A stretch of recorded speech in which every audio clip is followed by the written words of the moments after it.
My sincere apologies for everything, including my health, and now my health of my computer. Mis sinceras disculpas por todo, tanto por mi salud como por la salud de mi ordenador. But I am a determined person. You're all here, and we are underway. So again, my apologies. Pero soy una persona muy determinada. Ya estamos todos aquí, así que vamos allá. Okay, so it seems that most of you were here last night. Is that not the case? Parece que la mayoría estuvisteis aquí anoche, ¿no? Okay, and the last point that we talked about was these two memory systems. Y lo último de lo que hablamos ayer fue de los dos sistemas de memoria, de estos dos. And you have four lobes in your brain.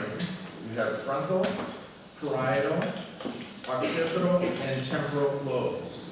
Tenemos 4 lóbulos en el cerebro, los frontales, parietales, occipitales y temporales. And deep within your temporal lobes, you have two very, very important structures that have a lot to do with different memory systems. Y dentro de los lóbulos temporales hay dos estructuras muy importantes que tienen que ver con estos sistemas de memoria. And they react very, very differently to our usual experience. Y ambos reaccionan de forma muy diferente a nuestra experiencia habitual. So amygdala, so named because somebody thought it looked like an almond roughly about 100 years ago. La amígdala, que se llama así porque alguien pensó que la forma se parecía mucho a una almendra, eso hace unos 100 años. And the hippocampus is named for the seahorse. Y luego está el hipocampo, que se llama así por el caballito de mar. So just think of and remember these two structures as the almond and the seahorse. Así que pensad en estas dos estructuras y recordadlas como la almendra y el caballito de mar. Now the hippocampus has to do with registering the type of memory we're hoping we're all encoding today. El hipocampo está relacionado con la codificación del tipo de recuerdos que todos esperamos fabricar hoy, por ejemplo. It has to do with information, it has to do with language, it has to do with episodes in your life. Tiene que ver con la información, con los idiomas y con episodios de la vida. Whereas the almond has a lot to do with your emotional reactions to what's going on in your life. Mientras que la almendra está más relacionada con las reacciones emocionales hacia aquello que está sucediendo en tu vida. And what we find with trauma is the hippocampus shrinks and the almond gets bigger. Y lo que vemos que ocurre en el trauma es que el hipocampo se hace más pequeño y la almendra se hace más grande.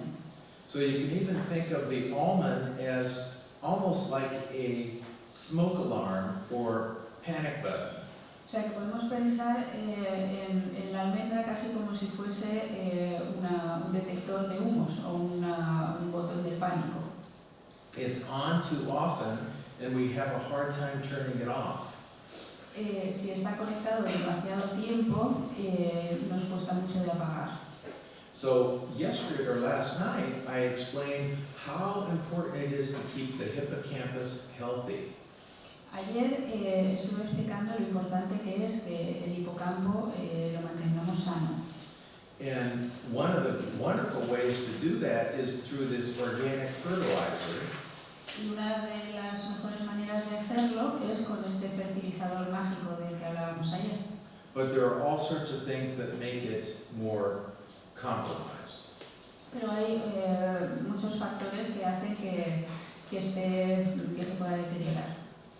So you could say that the hippocampus-based memory system, which is all about emotion, Entonces, veis que el sistema basado en el hipocampo, que tiene que ver con la emoción, matures very early in life, madura muy pronto, muy temprano en la vida. and the attachment experiences that we have with our principal caregivers resonates with the hippocampus. So our feeling states when we're with intimate partners has a lot to do with those early emotional connections. Y los primeros vínculos de apego que tenemos con nuestros cuidadores resuenan mucho en el hipocampo, de forma que posteriormente nuestras relaciones íntimas también tienen que ver con el hipocampo y por eso se relacionan tanto con esos vínculos de apego. How many people have heard about little Albert? Anybody hear about little Albert? ¿Cuántos habéis oído hablar del pequeño Alberto? So little Albert was this toddler who was treated to a fear-based classical conditioning paradigm. El pequeño Alberto era un niño, un bebé que gateaba. Okay. Voy a poner la parte española y él os va a contar la historia de Little Albert y lo voy a aprovechar, así que no os desconcertéis, simplemente voy a salir de esta y voy a poner la española, ¿vale? Oh, and I didn't even know it was on the English. No me había dado cuenta ni siquiera de que estaba en inglés. So little Albert showed up for a experiment, and his mother wanted to get some extra money. Así que lo que pasó fue que el pequeño Alberto se presentó para un experimento. Bueno, su madre que quería ganar algo de dinero. And John Watson, who was a very famous behaviorist, about 95 years ago, Y John Watson, que era un conductista muy famoso, hace unos 95 años, treated little Albert to exposure to a white furry object. Lo que hizo fue exponer al pequeño Alberto a un objeto pequeño, peludo y blanco. And then went bang, bang, bang. Y en ese momento, cuando le presentaba el objeto, pues hacía unos ruidos muy, muy fuertes. And then when he brought out the white furry object alone, little Albert was frightened. Y después lo que pasaba es que cuando sacaba el objeto peludito y blanco solo, el pequeño Alberto ya se asustaba. So we all know that's classical conditioning. Todos sabemos que eso es condicionamiento clásico. What Watson did not know is he was affecting the amygdala and bypassing the prefrontal cortex. Lo que no sabía Watson es que lo que estaba haciendo es afectar a la amígdala sin pasar por el córtex prefrontal. Now, do you all know what happened to little Albert? ¿Sabéis lo que le pasó al pequeño Alberto? Anybody know what happened? ¿Alguien lo sabe? He died of bacterial meningitis at age 7. Con 7 años murió de una meningitis bacteriológica. He actually had hydrocephalus at the time of the experiment. Resultó que tenía hidrocefalia ya en el momento del experimento. But Watson covered it up. Pero Watson esto lo ocultó. But he got kicked out of Johns Hopkins University for having an affair with the graduate student that he was doing the experiments with. Pero aún así le expulsaron de la Universidad Johns Hopkins porque estaba liado con la estudiante de posgrado con la que estaba haciendo el experimento. But he went to Madison Avenue, which is very famous for advertising. Lo que hizo fue ir a la avenida Madison, que es muy famosa por los anuncios, los que hayáis visto Mad Men. And he used classical conditioning to convince many people watching movies and in popular culture that cigarette smoking was sexy. Y lo que hizo fue utilizar el condicionamiento clásico para que en películas y anuncios y otras cosas convencer a la gente de que fumar era sexy. So you see, he wasn't exactly a very good guy. O sea que vemos que la verdad que no era muy buena gente. So the emotional-based memory system, driven by the amygdala, is on or off. It's not, there are no subtleties to it. Entonces, este sistema emocional basado en la amígdala o bien está conectado o está desconectado. No hay puntos intermedios.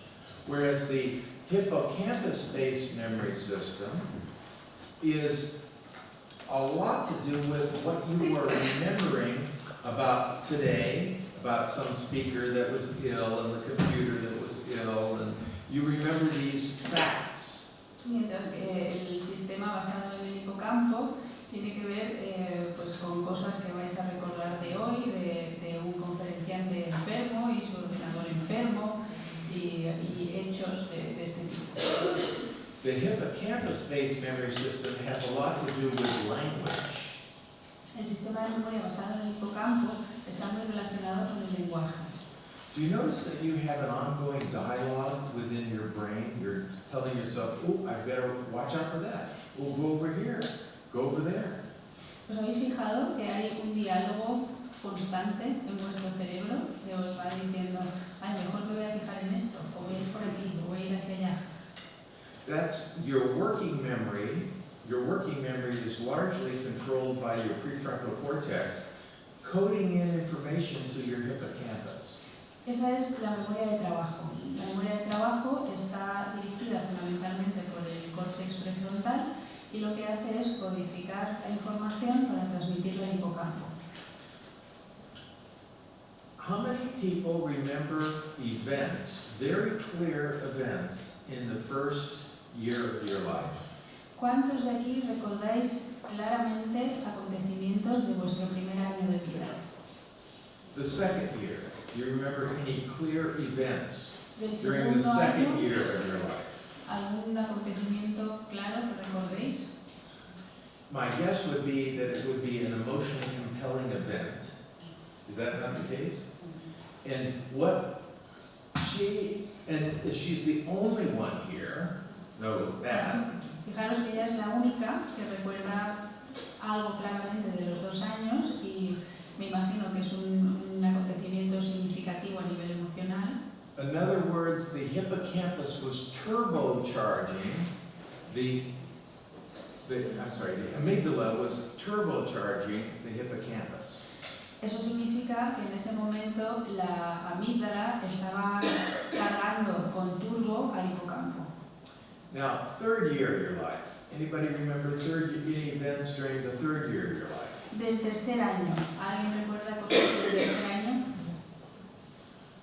Very few. And my guess would be emotionally compelling events. Poca gente y de nuevo me imagino que acontecimientos significativos emocionalmente. Now, what we find is during the fourth year of your life, more people would raise their hands. Is that not the case? Do you remember anything from the fourth year of your life? Lo que vemos es que a partir del cuarto año más gente levantaría la mano. ¿No es así? So what would happen if a well-meaning therapist helps the client remember events from the first year of the person's life using hypnosis? Entonces, ¿qué pasaría si un terapeuta con buenas intenciones intentase ayudar a su cliente a recordar acontecimientos de su primer año de vida con hipnosis? I actually had many people ask me to do that when I was doing a lot of hypnosis. Yo tuve mucha gente que me pedía esto cuando yo trabajaba mucho con hipnosis. One said, "Doc, take me back to the first year of my life. I want to find out what happened back then." Uno me dijo, doctor, lléveme al primer año de mi vida porque quiero saber qué es lo que pasó ahí. Of course, what I wanted to say was, "What do you think? I have a time machine?" Claro, yo lo que me apetecía decirle era, pero ¿tú qué crees que yo tengo la máquina del tiempo? Now, unfortunately, many people don't understand, many therapists don't understand, that if there's not a structure in the brain mature enough to remember those early events, when a therapist helps a client remember those early events, they're making up memories. Desgraciadamente hay mucha gente, muchas terapeutas que no saben que si no existe una estructura en el cerebro suficientemente madura en ese momento para codificar la información, Si lo que hace es intentar ayudar al cliente a recordar cosas de ese periodo, básicamente lo que está haciendo es inventar recuerdos. Now, Freud and his colleagues had this very strange idea that we don't remember those early events because they're so hard to come up in consciousness, so we repress them. Freud y sus colegas tenían la extraña idea de que no recordamos esos acontecimientos porque son tan complicados y tan difíciles de sentir que lo que hacemos es reprimirlos. It was called infantile amnesia, and we know that he was totally wrong. Lo llamaba amnesia infantil y hoy sabemos que eso era completamente incorrecto. Are you all familiar with HM? ¿Todos conocéis al paciente HM? Anybody familiar with HM? He is the second most famous neurology patient of all time. Es el paciente neurológico, el segundo paciente neurológico más famoso de todos los tiempos. If my computer was working, I'd show you a picture of him. Si mi ordenador funcionase, os enseñaría una foto de él. But this man actually had a very bad brain injury when he was 7 years old. Lo que le pasó a este hombre es que tuvo una lesión cerebral bastante grave a los 7 años. And typical of a traumatic brain injury, what you often have is seizures that follow. Y es muy típico cuando hay una lesión encefálica por traumas, es decir, por impacto, es que posteriormente haya mucha frecuencia de convulsiones. And in the 1930s and 1940s, the seizure medication was not that good. Y en los años 30, 40, pues la medicación anticonvulsiva no era demasiado buena. So by 1954, he went to a neurosurgeon for help. Entonces, en 1954 fue a buscar a un neurocirujano para que le ayudase. And the neurosurgeon said, oh, okay, what we can do is take out the area of the brain that is overfiring, which is having a seizure. Entonces el neurocirujano dijo, pues lo que podemos hacer es extraer el área de tu cerebro que está hiperactivada, que es la que está convulsionando. And what he did was he took out Henry's, who was now 27, y lo que hizo fue quitarle a Henry, que es el nombre del paciente, que en ese momento tenía 27 años. he took out his left hippocampus. Le quitó el hipocampo izquierdo. Remember, you have two hippocampus, two amygdalas, because you have two hemispheres with two temporal lobes. Recordad que tenemos dos hipocampos y dos amígdalas, porque tenemos dos lóbulos temporales, uno en cada hemisferio. And he told his grandson later that while I was taking out his left hippocampus, I might as well take out his right to see what would happen. Y lo que este cirujano luego le contó a su nieto es que mientras estaba operándole y sacándole el hipocampo izquierdo, pensó, bueno, podría quitarle el derecho también, a ver qué pasa. And what happened was, Henry lost his seizures, that was a good thing. Y lo que pasó fue que Henry ya no tuvo más convulsiones, esa fue la parte buena. But every day was a new day. Pero cada día era nuevo. So when Henry died in December of 2008, Así que cuando Henry murió en diciembre de 2008, he coded in no new memories from 1954 all the way to 2008. no había codificado ningún recuerdo nuevo desde 1954 hasta 2008. He thought that Dwight D. Eisenhower was the president. Pensaba que Eisenhower era el presidente de los Estados Unidos, That's who was president in 1954. que es quien era presidente en el 54. So a very famous neuropsychologist named Brenda Milner Entonces, una neuropsicóloga muy famosa que se llamaba Brenda Milner went down to meet Henry every month for about 15 years. Iba a visitar a Henry todos los meses durante unos 15 años.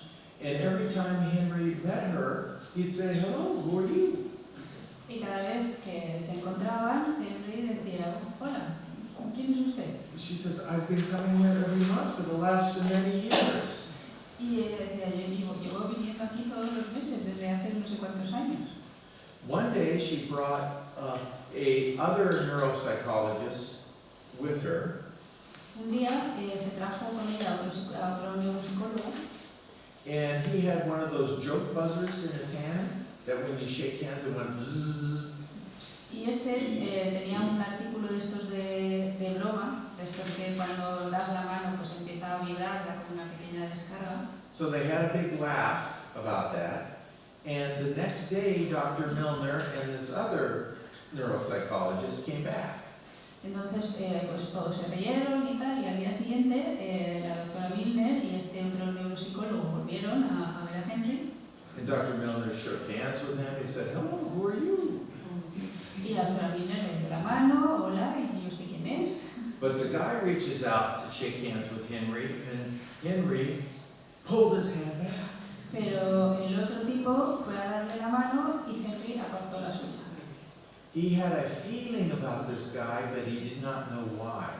Tenía como una sensación con este hombre, pero no sabía por qué. So you get the idea. Here you have feeling states that can be disconnected from knowledge states. O sea, que os hacéis una idea, podemos tener estados emocionales, sentimientos o sensaciones que están desconectados de los estados de conocimiento.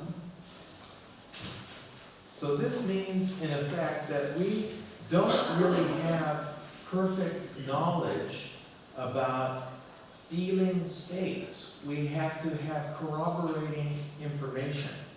Eso quiere decir que no tenemos realmente información suficiente sobre los estados emocionales. Necesitamos información que corrobore. What we have to do is get, especially for people that have been traumatized, to get these two memory systems to work better together. Entonces, lo que tenemos que hacer, sobre todo para personas que han sufrido trauma, es conseguir que estos dos sistemas de memoria funcionen mejor en conjunto. So it's important to understand that the amygdala is like a relevance detector. Es importante entender que la amígdala es como una especie de detector de relevancia. Is this important to me or is this not important to me? ¿Esto es importante para mí o no es importante para mí? Whereas the hippocampus is about registering the facts about what is going on. Mientras que el hipocampo se dedica a registrar los hechos que están sucediendo. Now, there are two tracks to the amygdala. Hay dos vías para llegar a la amígdala. One track is called the fast track, and the other track is called the slow track. Una es la que se llama la vía rápida y otra es la vía lenta.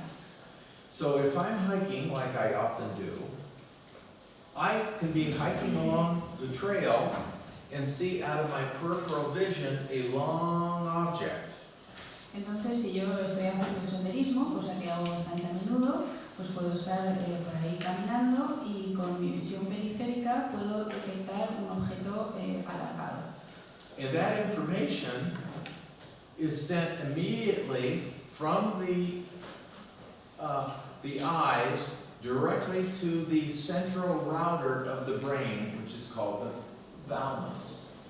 Y esa información se envía directamente de los ojos al tálamo, como el router central del cerebro. And it then sends that information directly to the amygdala. Y el tálamo, entonces, esa información la envía directamente a la amígdala. And I feel snake before I can think snake. Y yo siento serpiente antes de poder pensar serpiente. So I could be hiking along the trail and all of a sudden, whoa, what's going on? What's going on? I don't understand what's going on. I just get a feeling that something is wrong and something is dangerous. Así que puede ser que esté haciendo senderismo y de repente me asuste y mi corazón empiece a ir muy deprisa sin que yo sepa por qué. Simplemente tengo una sensación, tengo un estado que no está relacionado con ningún pensamiento en ese momento. So think about a trauma victim who all of a sudden hears a sound, let's say like a motorcycle backfire.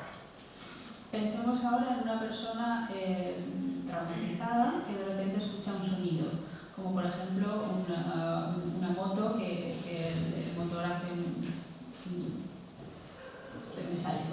una explosión de estas, ¿no? And what they do is fall to the ground and cover their head. Y lo que hace es tirarse al suelo y taparse la cabeza. Because they feel gunfire before they can think gunfire. Porque sienten ruido de pistolas antes de poder pensar en ruidos de pistolas. And oftentimes with people with PTSD, they have a flashback using the fast track. Muchas veces las personas que tienen estrés postraumático tienen flashbacks a través de esta vía rápida de la amígdala. Now this fast track to the amygdala has been very, very important for all species. Esta vía ha sido muy importante para todas las especies. It got us out of the way without a problem. That's good. You don't want to be thinking about whether or not that lion or that leopard is a nice one.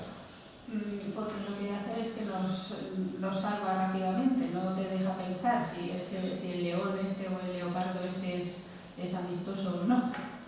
But if you have been traumatized, this fast track is on too often and the slow track hardly works.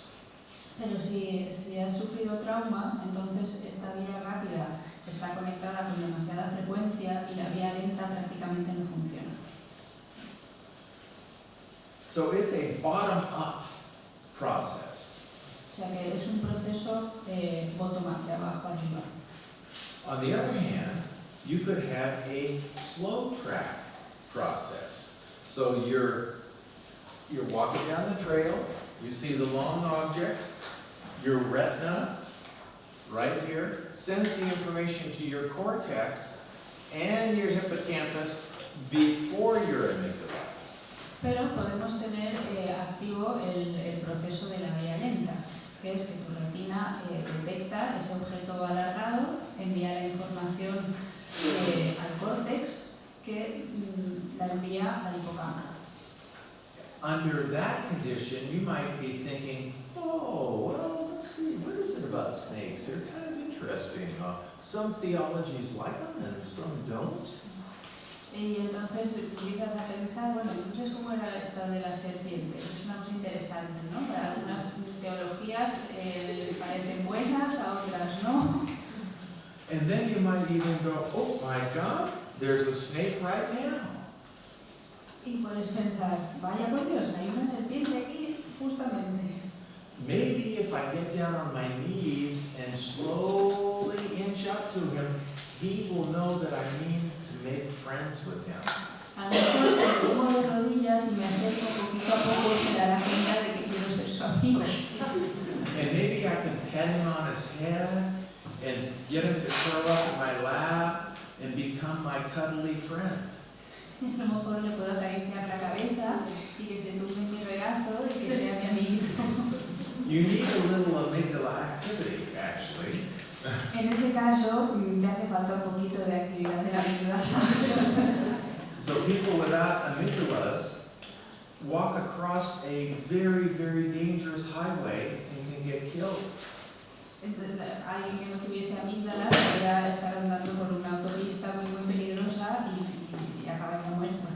So you see, we need some balance here.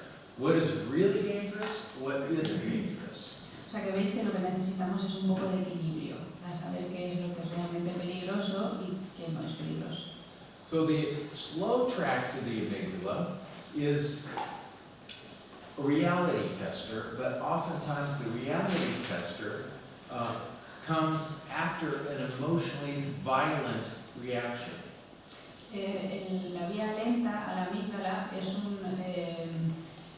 un comprobador de la realidad, pero muchas veces esta comprobación ocurre después de una reacción emocional intensa. But it is incredibly important to have this kind of balance. Pero, como hemos dicho, es muy importante tener este equilibrio.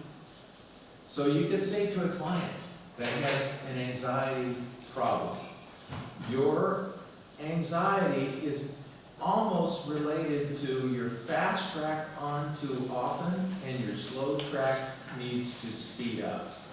Entonces, le podríamos decir a un cliente que tiene ansiedad que lo que le está pasando es que su vía rápida está conectada con demasiada frecuencia y que su vía lenta se tiene que espabilar. And that means, in effect, what we need to do is speed up the slow track and slow down the fast track. O sea que lo que tenemos que hacer es espabilar la vía lenta y ralentizar un poco la vía rápida. So the amygdala is like a stone tablet. La amígdala es como una tabla de piedra. Once you get an amygdala-based memory, it's very, very difficult to get rid of it. Una vez que formamos un recuerdo basado en la amígdala, es muy difícil eliminarlo. Whereas the hippocampus-based memory is like a etch-a-sketch. Do you have etch-a-sketches here? Son estas cositas que le pasas, La pizarrita. las pizarritas esas que le pasabas la cosa, lo ponías y luego que pasas la cosa desaparece automáticamente. Pues la memoria del hipocampo es más como eso, como la pizarra mágica que le pasas el botón y desaparece todo enseguida. Now, for many of us, especially in the United States, when the planes flew into the World Trade Center on 9/11, that seared in both a hippocampus-based and an amygdala-based memory. Sobre todo en Estados Unidos, el día que los aviones cayeron sobre las Torres Gemelas, esto activó tanto recuerdos basados en la amígdala como recuerdos basados en el hipocampo. And a lot of that had to do with the surge in a neurotransmitter that you see right here called norepinephrine, that's abbreviated. Y mucho de esto tiene que ver con la investigación sobre un neurotransmisor que veis aquí, que es la norepinefrina. So norepinephrine is going to be a major player in some of the subjects that we're going to talk about later today. La norepinefrina es un factor muy importante en muchos de los temas de los que vamos a hablar hoy. Now, have any of you ever been to a court trial as an expert witness? ¿Alguno de vosotros alguna vez ha estado en un juicio como testigo experto? It's a very strange experience, isn't it? Es una experiencia muy rara, ¿no? Because they expect you to be an expert. Whoa, I don't know. Porque tienen la expectativa de que tú tienes que ser un experto. And I actually grew up in a courtroom because my father was a prosecutor and later a judge. Y yo me crié en un juzgado porque mi padre era fiscal y después se hizo juez. But being an expert witness, that was a whole other thing. Pero ser testigo experto era una cosa totalmente diferente. So let's say now I'm an expert witness.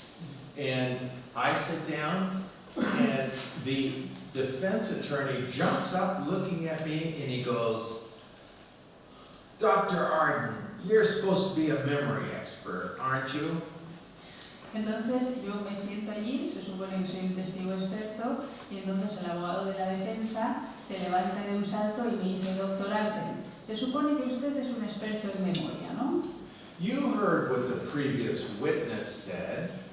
She alleged to have been held up by gunpoint by my client, the defendant. Ya he escuchado lo que ha dicho el testigo anterior. Ha dicho que mi cliente le apuntó con un arma. And the only way she was able to identify him was by his hazel eyes and his fleck in his right eye.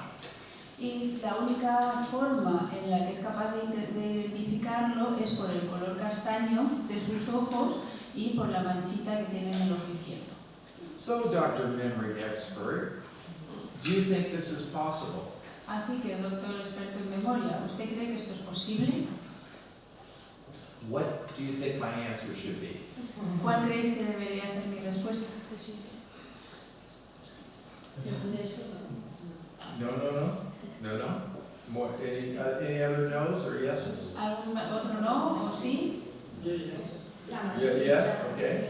Any yeses, no's? Yes, more yeses over here? Yeses over here? They are right. The no's are right. Los del no tienen razón. Why? Because the amygdala is a relevance detector. ¿Por qué? Porque la amígdala es un detector de relevancia. And what is relevant here? The gun. The gun, I could get killed. Y lo que aquí es relevante en esta escena es el arma que me puede matar. His eyes are totally irrelevant. If I spend too much time thinking about his eyes, I could get shot. Los ojos son totalmente irrelevantes en esta situación. Si me paso demasiado tiempo fijándome en sus ojos, me puede matar. During danger, your spectrum narrows to the danger at hand. Si hay una situación de peligro, entonces la perspectiva se estrecha y se focaliza en el peligro. That's in contrast to, let's say you're falling in love and you're out at the beach and the seagulls are coming by and the water is so wonderful and everything is just delightful. Your aperture opens. Eso es diferente que cuando estamos enamorados, por ejemplo, y estamos en la playa y vemos las olas y las gaviotas que se acercan y todo es precioso y maravilloso, entonces la perspectiva se amplía. So you can see that the amygdala, again, is a relevance detector, and oftentimes it is about danger, especially for our clients. O sea que de nuevo veis que la amígdala es un detector de relevancia y que está relacionado sobre todo con el peligro, y más en el caso de nuestros clientes. I don't know what that says right there, so I'm not sure. I'm looking for that. Oh, okay, good. So here's the very, very important thing for all therapists to understand. Esta es la cosa que es muy importante que todos los terapeutas entiendan. Every time that you remember something, you change the memory by the context and the mood that you're in at the time.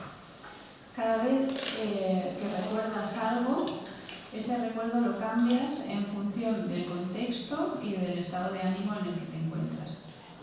I have a memory, for example, of Eric Erickson saving me from humiliation. Yo tengo un recuerdo, por ejemplo, de Eric Erickson que me salva de una humillación. Do you all know Eric Erickson? ¿Lo conocéis todos, a Erickson? So this happened, it really happened in 1978 in San Francisco at the San Francisco Psychoanalytic Institute. Esto pasó realmente en 1978 en San Francisco en el Instituto Psicoanalítico. Now, every time I bring up that memory, I change the memory. I don't try to. I just change it when I tell the story. Cada vez que hablo de este recuerdo, lo cambio. No tengo intención de hacerlo, pero lo cambio cada vez que cuento la historia. And I probably embellish it to suit my own ego. Y probablemente la embellezco la historia para mejorar mi propio ego. So all I know is it happened, but I don't really know exactly how it happened. O sea que sé seguro que ocurrió, lo que no sé es cómo ocurrió exactamente. So, can we recover memories early on? Well, let's take a look at this here. Elizabeth Waffles, how many people are familiar with Elizabeth Waffles? ¿Cuántos conocéis a Elizabeth Loveless? In the United States, there was a lot of drama about 25 years ago about repressed memories. Hace unos 25 años en los Estados Unidos hubo mucho drama en relación con la recuperación de recuerdos reprimidos. And she did this big study in the late 1990s. Y esta mujer hizo un estudio muy amplio a finales de los 90 that found that out of the 183 cases of repressed memory of torture and mutilation at age 1, y lo que vio es que de 183 casos de tortura y mutilación ocurridos con 1 año de edad, that there was no evidence that these torture experiences actually occurred. que no había ningún tipo de evidencia de que estas experiencias de tortura realmente se diesen. And what we found later was these people that were seeing therapists recovered the memory through age regression. Y lo que vimos después es que estas personas que supuestamente habían recuperado estos recuerdos estaban con terapeutas que les habían hecho recordar a través de técnicas regresivas de la. So what happened, unfortunately, to all these people is they went through a lot of personal pain. Y lo que ocurrió desgraciadamente es que estas personas pues sufrieron mucho. Many lost their jobs, had family problems. Muchos se quedaron sin trabajo, empezaron a tener problemas familiares. 10% of them had suicidal ideation before, and it jumped to 67% afterwards. El 10% tenían ideación suicida antes y después era un 67% los que tenían ideación suicida. So, this is old news, but my point is that you could be having a hunch about a person's relationship with their father, their mother, and you could steer the conversation based on your hunch. Bueno, esto lo sabemos, esto es antiguo, pero la cuestión es que puede ocurrir que hablando con tu cliente tengas una sensación de su relación con su padre o con su madre y podrías dirigir sutilmente en esa dirección. Think of that, in fact, even in conversations with your friends and family. You want to talk about one thing, they want to talk about another thing. Pensad en esto incluso en cuanto a conversaciones con amigos o familiares. Vosotros queréis hablar de un determinado tema y ellos quieren hablar de otra cosa. You don't say, I want to talk about this. And they don't say, I want to talk about that. No decimos, pero es que yo quiero hablar de esto. Y ellos me dicen, no, pero yo quiero hablar del otro. We sprinkle in subtleties and try to steer the conversation in this direction as opposed to that direction. Lo que hacemos es dejar caer algunas indicaciones sutiles e intentar dirigir la conversación hacia una dirección concreta. And that's what we do in therapy. So if we have the wrong hunch about something, we could steer in a whole new range of memories of events that never happened. Y esto ocurre también en terapia, de forma que si tenemos una intuición equivocada sobre algo, podríamos estar dirigiéndonos a todo un conjunto de recuerdos que nunca ocurrieron. In fact, remember the slide where I asked you if you were the expert witness and you would think it was an accurate memory to see the fleck in the person's eye? ¿Os acordáis de la diapositiva donde cuando os he preguntado sobre si eres un testigo experto, si te acordarías de la mancha en el ojo? There are many people that have been convicted of crimes because the witness didn't have an accurate memory of who that person was. Hay mucha gente que ha entrado en prisión por crímenes porque la persona, el testigo, no recordaba correctamente o exactamente los hechos. ¿Quién era la persona? Pues, ¿quién era la persona? I was giving a talk to 180 judges in the state of Nevada recently. Hace poco estuve dando una charla a 180 jueces del estado de Nevada. And the governor of the state was sitting right there too. Y el gobernador del estado también estaba presente. And I asked them whether or not me as an expert witness would say yes, the witness could have identified that person based on the fleck of the eye. Y les pregunté a ellos lo mismo, que si yo como testigo experto podría corroborar que efectivamente esa persona haya identificado al de la pistola por la mancha de oro. And they all said yes. Y todos me These dijeron were que sí. judges. Eran jueces. And we know now that many, many people have done time in prison that did not do the crimes. Y lo que sabemos ahora es que mucha gente ha pasado tiempo en prisión cuando en realidad no habían cometido el crimen. So memories are very, very fallible. O sea, los recuerdos son muy, muy falibles. But if you have been traumatized, it's more likely than not that you'll remember that you've been traumatized. Pero si has sido traumatizado, es más probable que recuerdes que hayas sufrido un trauma que no lo recuerdes. And I asked this question to about 180 people that were working with torture and trauma victims in Sydney, Australia.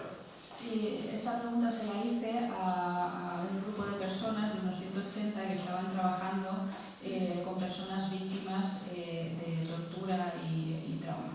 They're getting a lot of people coming down from Pakistan and Afghanistan and even Iran who have been tortured and traumatized.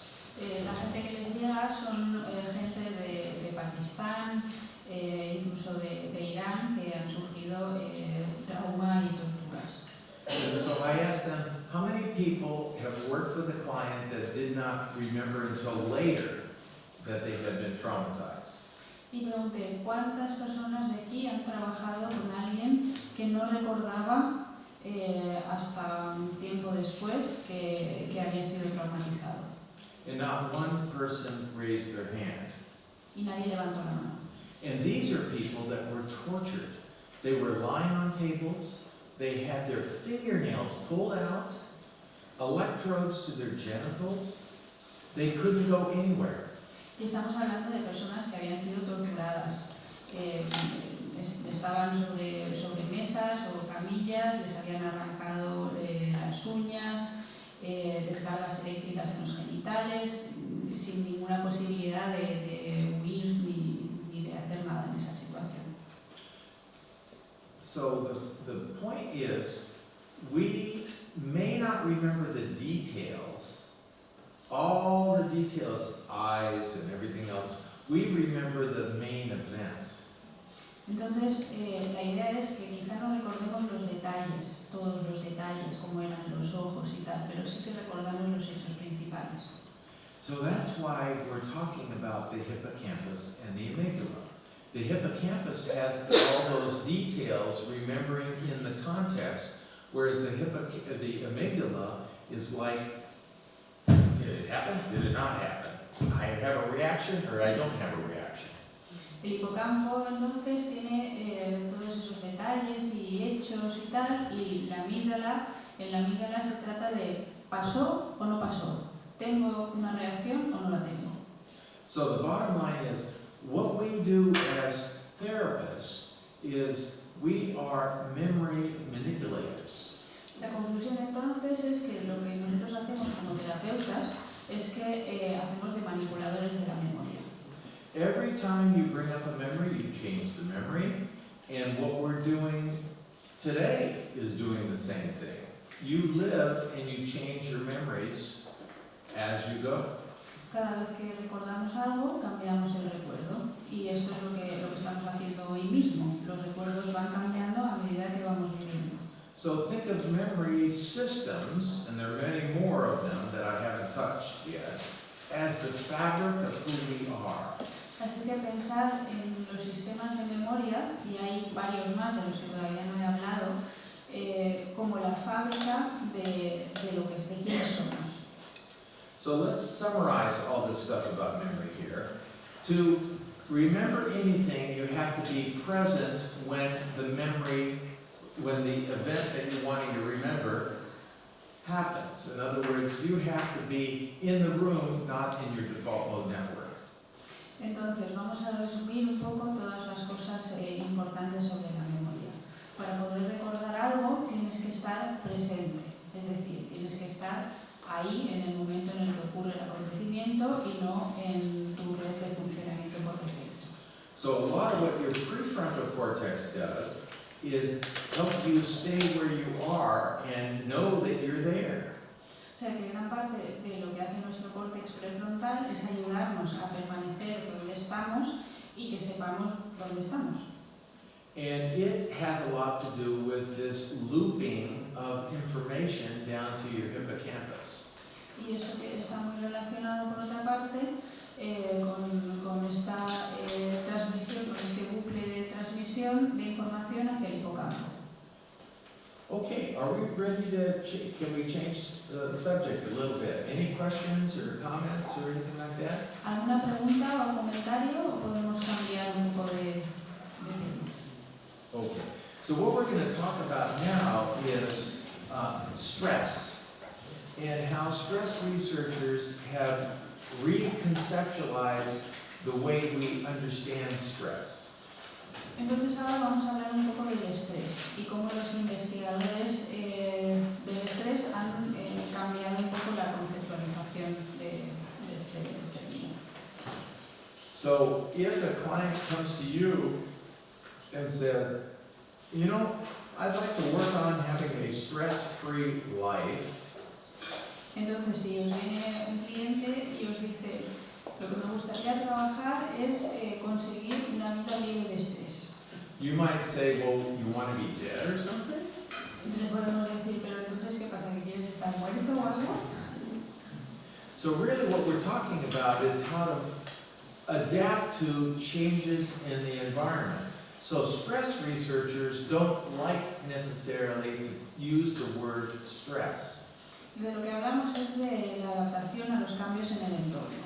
Y los investigadores del estrés, a ellos no les gusta demasiado utilizar la palabra estrés. So the concept is allostasis or resiliency. Y el concepto que usan es alostasis o resiliencia. And so as you go through your life, you have abilities to adjust here and adjust there. I mean, for example, we came here, I had this problem, then my computer had this problem. We just adapt and we rolled with it, and that's called allostasis.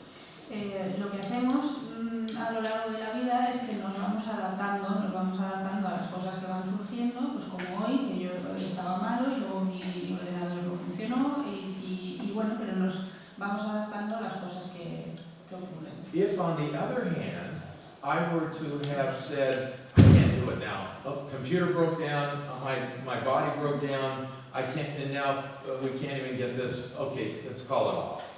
Si yo hubiese dicho, mira, yo no puedo con esto ya, o sea, mi cuerpo está fatal, mi ordenador también, esto no hay manera de que arranque, ya, basta, ya no voy a intentarlo más. That's called allostatic load. A eso se le llama carga alostática. In other words, when the stress events are so overwhelming that the person doesn't have the resiliency, the adaptability, and durability to deal with it. Esto ocurre cuando el estrés, los acontecimientos son demasiado desbordantes y la persona no tiene la resiliencia, la adaptabilidad, la fortaleza para poder manejarlos. But what we also know is that some of those people that act with extreme inability to deal with stress have people around them that have helped them become less functional.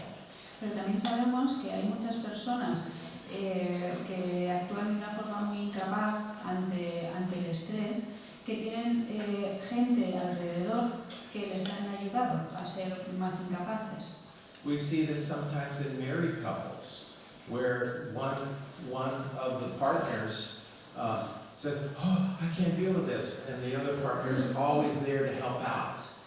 Esto lo vemos a veces en parejas, por ejemplo, cuando uno de los dos dice, uy, madre, yo no puedo con esto, y el otro siempre está ahí para resolver la situación. And that means now a right prefrontal withdrawal, if you remember from last night.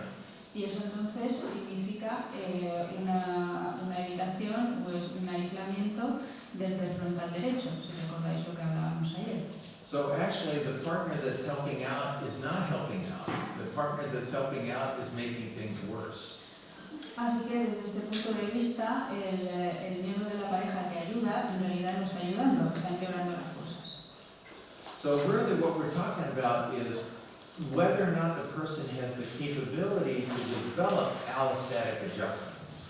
De lo que hablamos es de si la persona tiene realmente la capacidad de desarrollar un ajuste alostático. And most people that have been through very, very rough times have a harder time at developing allostasis.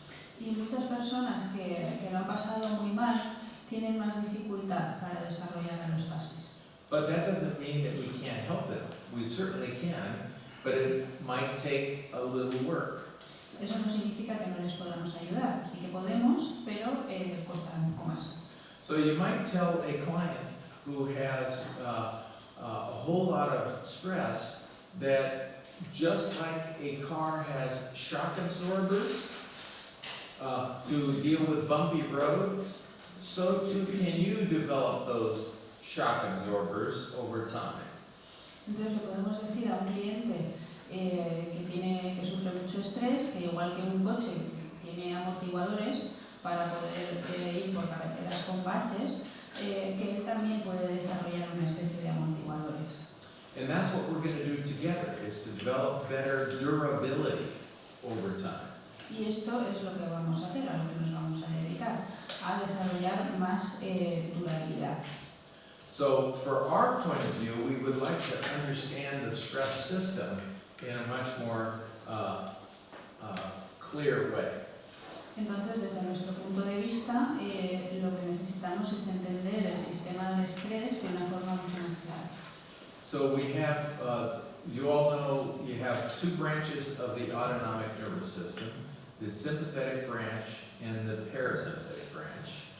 Todos sabemos que tenemos dos ramas del sistema nervioso autónomo, la rama simpática y la rama parasimpática.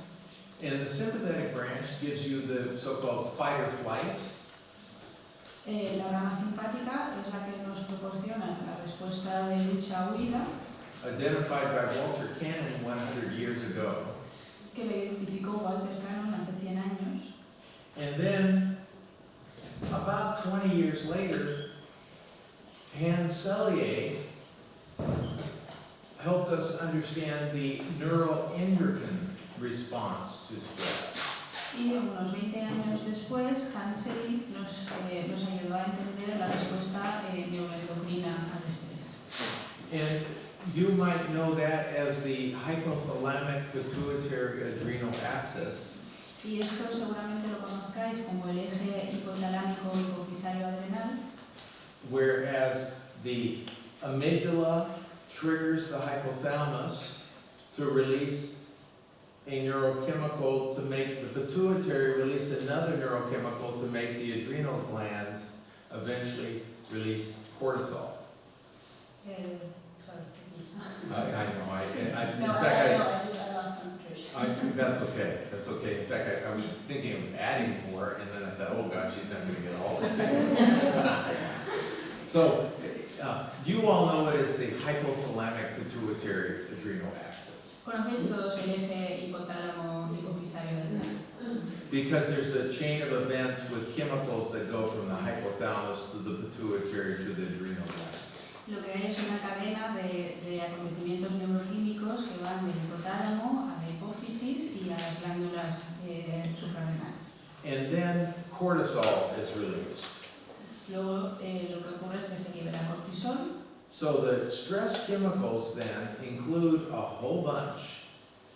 They include cortical-releasing hormone, norepinephrine, cortisol, adrenaline, noradrenaline.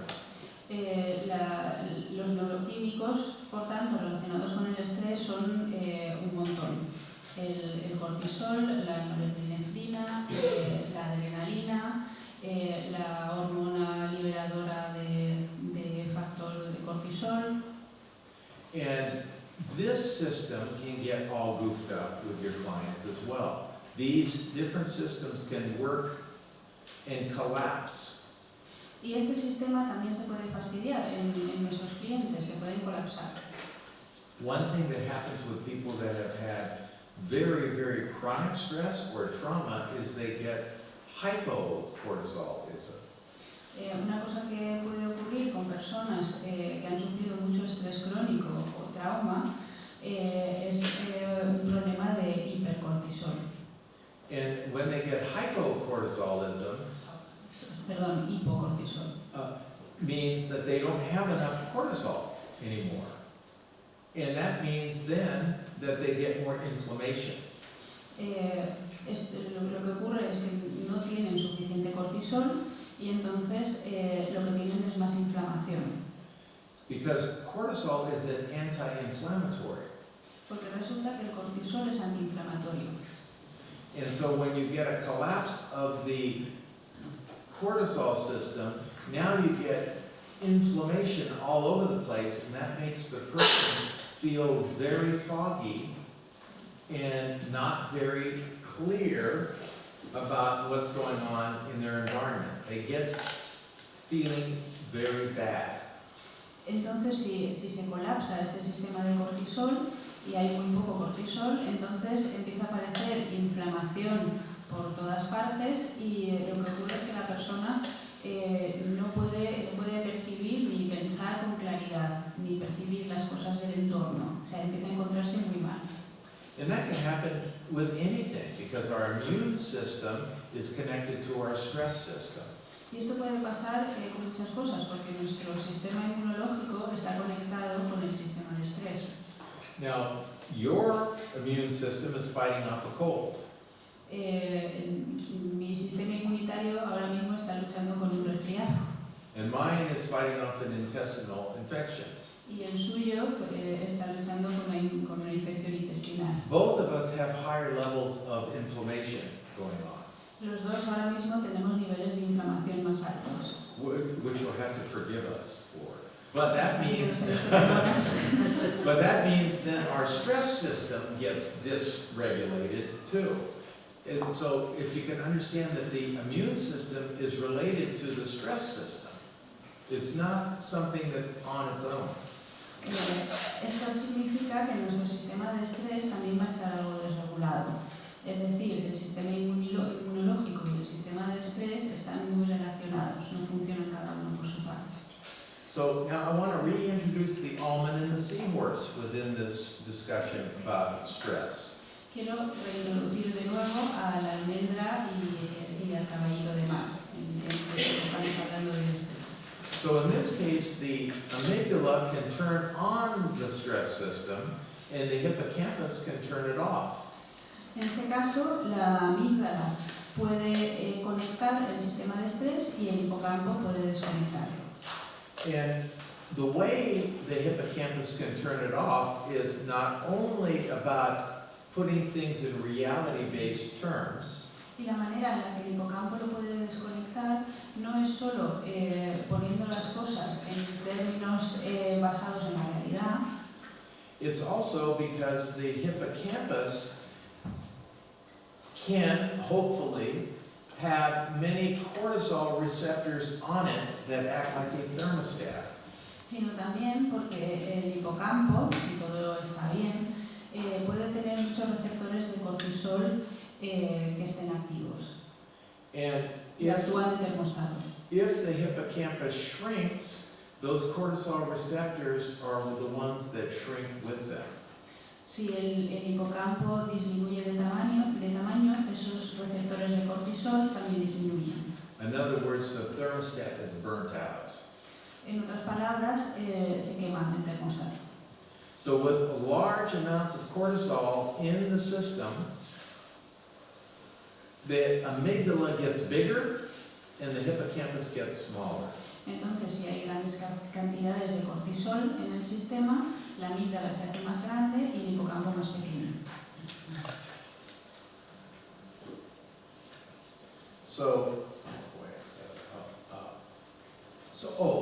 So what we want to do is help people understand from a down-to-earth perspective that what we're trying to do is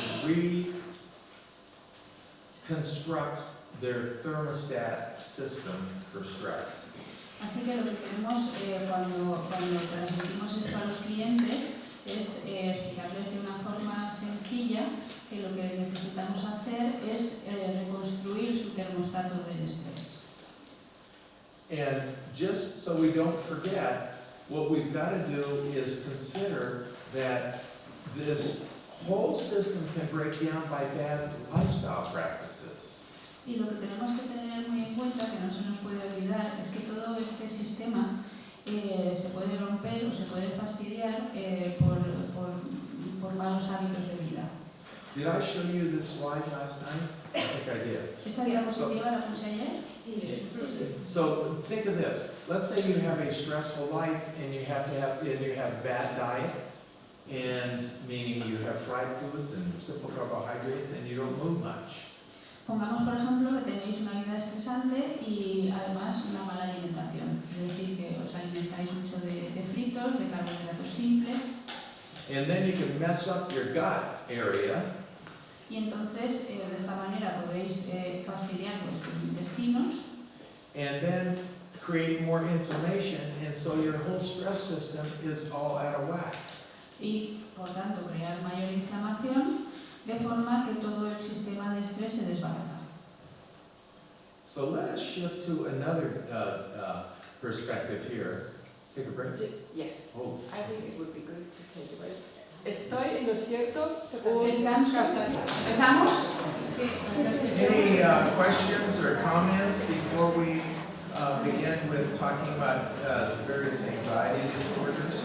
¿Alguna pregunta, comentario antes de que empecemos a hablar de los diversos trastornos de ansiedad?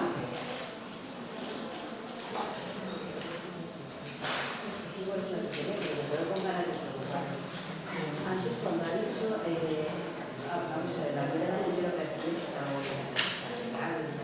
pero entonces, cuando tú ves a una persona, pues ya no empieza a hablar ni nada, pero entonces tú percibes algo, o sea, prácticamente directo. Entonces será eléctrico, no sé qué será, pero por principio ves si esa persona te va o dices, no tiene algo que ver con esta, no sé si tiene algo que ver con la música, con no sé qué.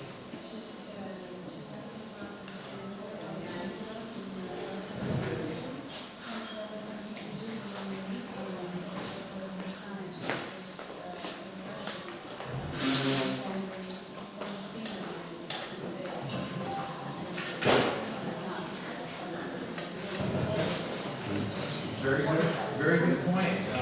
The question was a very good question, and that was that when you're meeting a person for the first time, is your amygdala part of that first impression?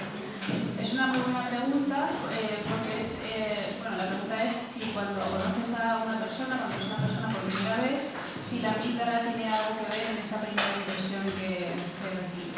Yes. And so let's say that I'm just going to make that one. You had a particular reaction in your past to a certain type of person, maybe a person with hair like this or something and a mustache and everything, and you had a reaction to that person, and now you meet another person that's got the same characteristics. Entonces, me voy a inventar una situación, digamos que en el pasado tuviste una reacción ante una persona que tenía el pelo de una determinada manera, que tenía un bigote y tal, y ahora conoces a otra persona que tiene características similares. We could say that if it was a positive reaction that you had to that person before, then you might be a little bit more prone to have a positive reaction to this new person on an emotional level. Digamos que si la reacción que tuviste con esa primera persona fue positiva, es posible que estés un poco más, que tengas una disposición un poco mayor ante esta persona nueva que estás conociendo hacia una reacción positiva por la experiencia previa. But let's say you were abused by a person with that characteristic, and now you meet them, and this new person that has the same visuals. Pero digamos que aquella persona del pasado te maltrató o abusó de ti, y entonces ahora esta persona que conoces tiene las mismas características visuales, a nivel visual. Then you might unnecessarily feel fearful of them. Entonces puede ocurrir que sin necesidad sientas miedo ante esa persona. But on the other hand, that might even be an opportunity to work on that earlier trauma by having some replication later on that comes up. También puede ser una oportunidad para trabajar sobre ese trauma anterior con algún tipo de replicación más adelante. And in fact, that's, you could even say, an exposure-based approach.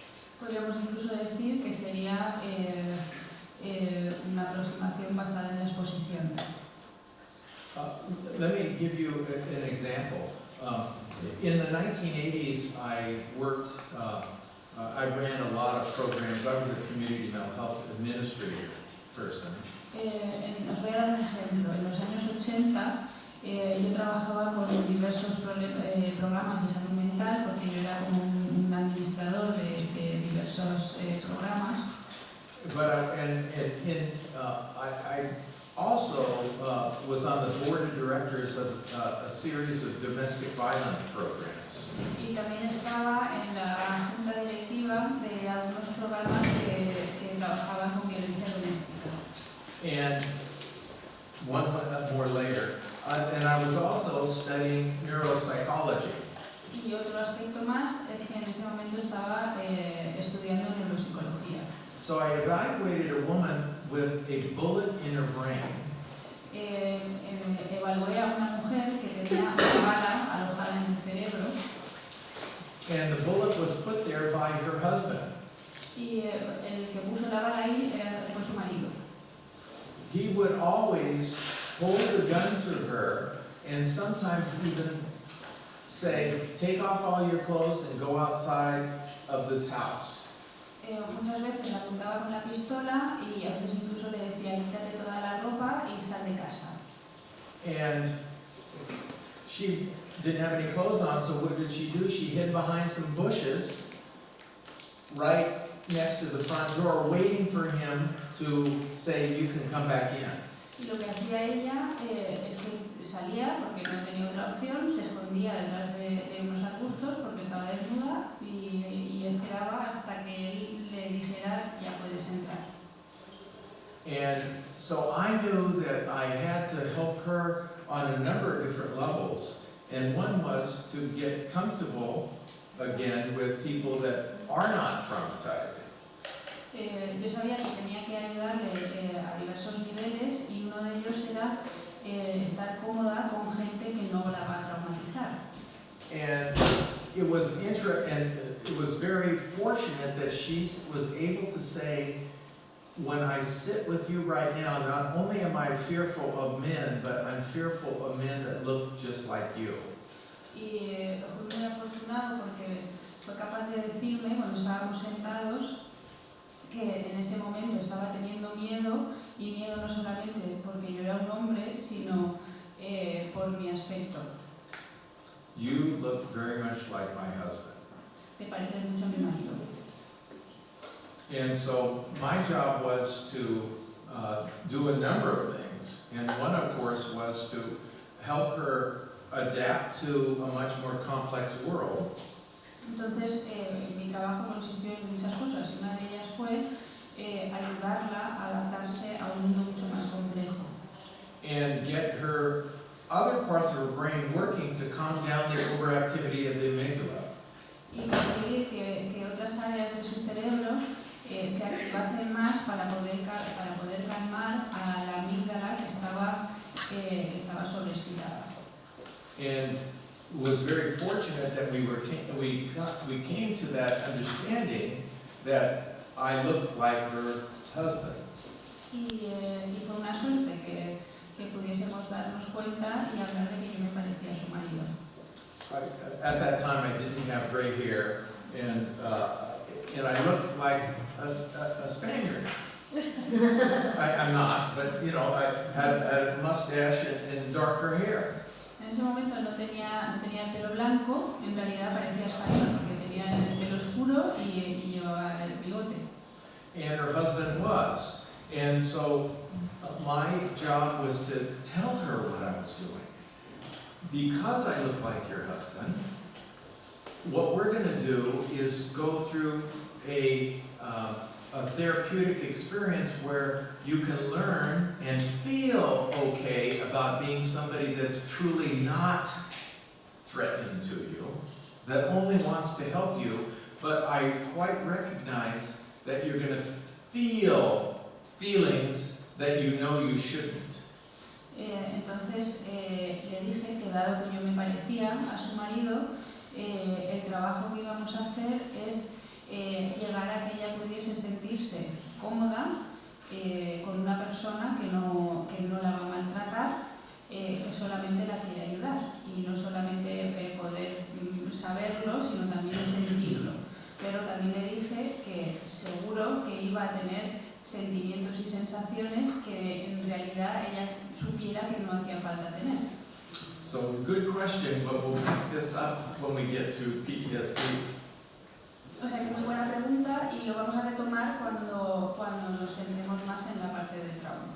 So what we'll talk about initially is generalized anxiety disorder, then panic, then PTSD, a little OCD, and depression. De lo que vamos a hablar es primero de ansiedad generalizada, de pánico, algo de TOC y estrés postraumático y depresión. I can't get this to shift.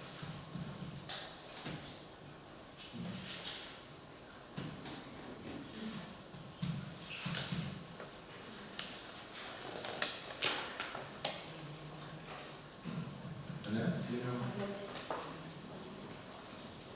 Oh, I'll do it that way. What the heck? Okay, that works that way. Okay, so what I do is I had a anxiety class at the place that I worked at until this summer. And the anxiety class, I call it a class because it wasn't a therapy group in the traditional sense of a therapy group. En el lugar donde trabajaba hasta este verano tenía una clase de ansiedad y la llamo clase porque no era un grupo de terapia en el sentido tradicional. Which I sometimes call secondary gain groups. A veces, era lo que yo a veces llamo grupos de ganancias secundarias. Because if the only reason for the group is just to get support when they talk about their panic attacks, then they're going to feel a little bit more like having another panic attack, even though they don't want to have another panic attack. Porque si la idea es solamente sentirse apoyados cuando hablan del ataque de pánico que han tenido, se van a sentir otra vez como si estuviesen teniendo un pequeño ataque de pánico, aunque no sea así. So I had a model of the brain sitting in front of me, and I was talking about this fast and slow track to the amygdala and all the things we talked about so far that I presented to the people with various types of anxiety disorders. Entonces yo tenía delante de mí una maqueta de un cerebro, les estaba hablando de la vía rápida, de la vía lenta, y estaba explicando todas estas cosas a una serie de personas con diversos trastornos de ansiedad. And so what I would do is also take them through my anxiety workbook, because I was really convinced that if they knew more about their brains, they would feel a little bit more confident in what I was asking them to try out. Y también les explicaba cosas de mi manual sobre la ansiedad, porque consideraba que si tenían más conocimiento sobre cómo funcionaba su cerebro, sentirían más dispuestos, más confiados a hacer las cosas que yo les iba a proponer. So one thing we always need to do with people who suffer from anxiety, and let's take generalized anxiety to begin with, Una cosa que siempre tenemos que hacer con personas que sufren ansiedad, y vamos a centrarnos primero en la ansiedad generalizada, is there are some things that can happen to a person that can make them have anxiety-like symptoms, and it need not be psychological. Es saber que hay una serie de cosas que les pueden ocurrir a las personas que les producen síntomas que parecen ansiedad, pero que no son psicológicos. And what you can see up here is alcohol is one of them. Y aquí veis que, por ejemplo, el alcohol es una de esas cosas. And so where I live north of San Francisco, in the wine country, you've heard of the Napa-Sonoma area? So that's the area I live in. El área en el que yo vivo en Estados Unidos es al norte de San Francisco. No sé si habéis oído hablar de la tierra esta del vino, del valle de Napa y Sonoma. Ahí es donde yo vivo. And so a person would come to me and say, I wake up at 2 o'clock in the morning and I can't get back to sleep until 4:30. I don't know what's happening. Me viene una persona y me dice, me despierto todas las noches a las 2 de la madrugada y no me duermo hasta las 4:30 y no sé qué está pasando. My next question is usually, oh, are you drinking anything at night after dinner? Y normalmente mi siguiente pregunta es, ¿bebes algo por la noche después de cenar? And they usually say, yeah, what's your problem? Normalmente me dicen, pues sí, ¿qué pasa? And I explain what alcohol actually does is blockade the receptor sites for an activating neurotransmitter called glutamate. Y lo que les explico es que el alcohol bloquea los autorreceptores de un neurotransmisor que es excitatorio, que es el glutamato. And it acts like a neurotransmitter that generally mellows you out, called GABA. Y por otra parte actúa como otro neurotransmisor que es como sedante, que es el GABA. This is why when you have a glass of wine or a beer or whatever, you can go, Por eso, cuando te tomas una copa de vino o una cerveza, te quedas así como, he tenido un día muy duro. and you might even be able to get to sleep, but 4 hours or 3 or 4 hours into your sleep cycle, everything reverses. Y es posible que sea más fácil dormirte, pero a las 3 o 4 horas del ciclo de sueño, todo eso se da la vuelta. And that means now you've got too much glutamate and not enough GABA. Significa que a partir de ese momento vas a tener demasiado glutamato y poco GABA. And I explain it like that, but they say, but John, it's good wine. Y yo les explico esto y me dicen, pero John, es vino bueno. And I said, oh, okay. I thought it was one of those $15, $20 a bottle jobs. If it's over 500, it's okay. Everybody does not care. A ver, yo pensaba que era con Simón o algo así, pero si vale más de $500, entonces no pasa nada. A ver, no. Now, in the psychology community, I used to teach psychological and neuropsychological testing. And we would say, don't test a wet brain. Yo daba clases sobre evaluación psicológica y neuropsicológica. Y lo que solíamos decir es, no evalúes un cerebro mojado. How long would you say we would have to wait before we can get an accurate reading from the testing? ¿Cuánto tiempo pensáis que hay que esperar para tener una evaluación precisa? Any guesses? A ver, ¿cuánto? No, somebody guess. Que alguien diga. 3 to 6 months. De 3 a 6 meses. And that is if the person is getting adequate diet, adequate exercise, adequate sleep, which is super, super important. They have to have all these self-care practices in order, and then we could say closer to 3 instead of 6 months.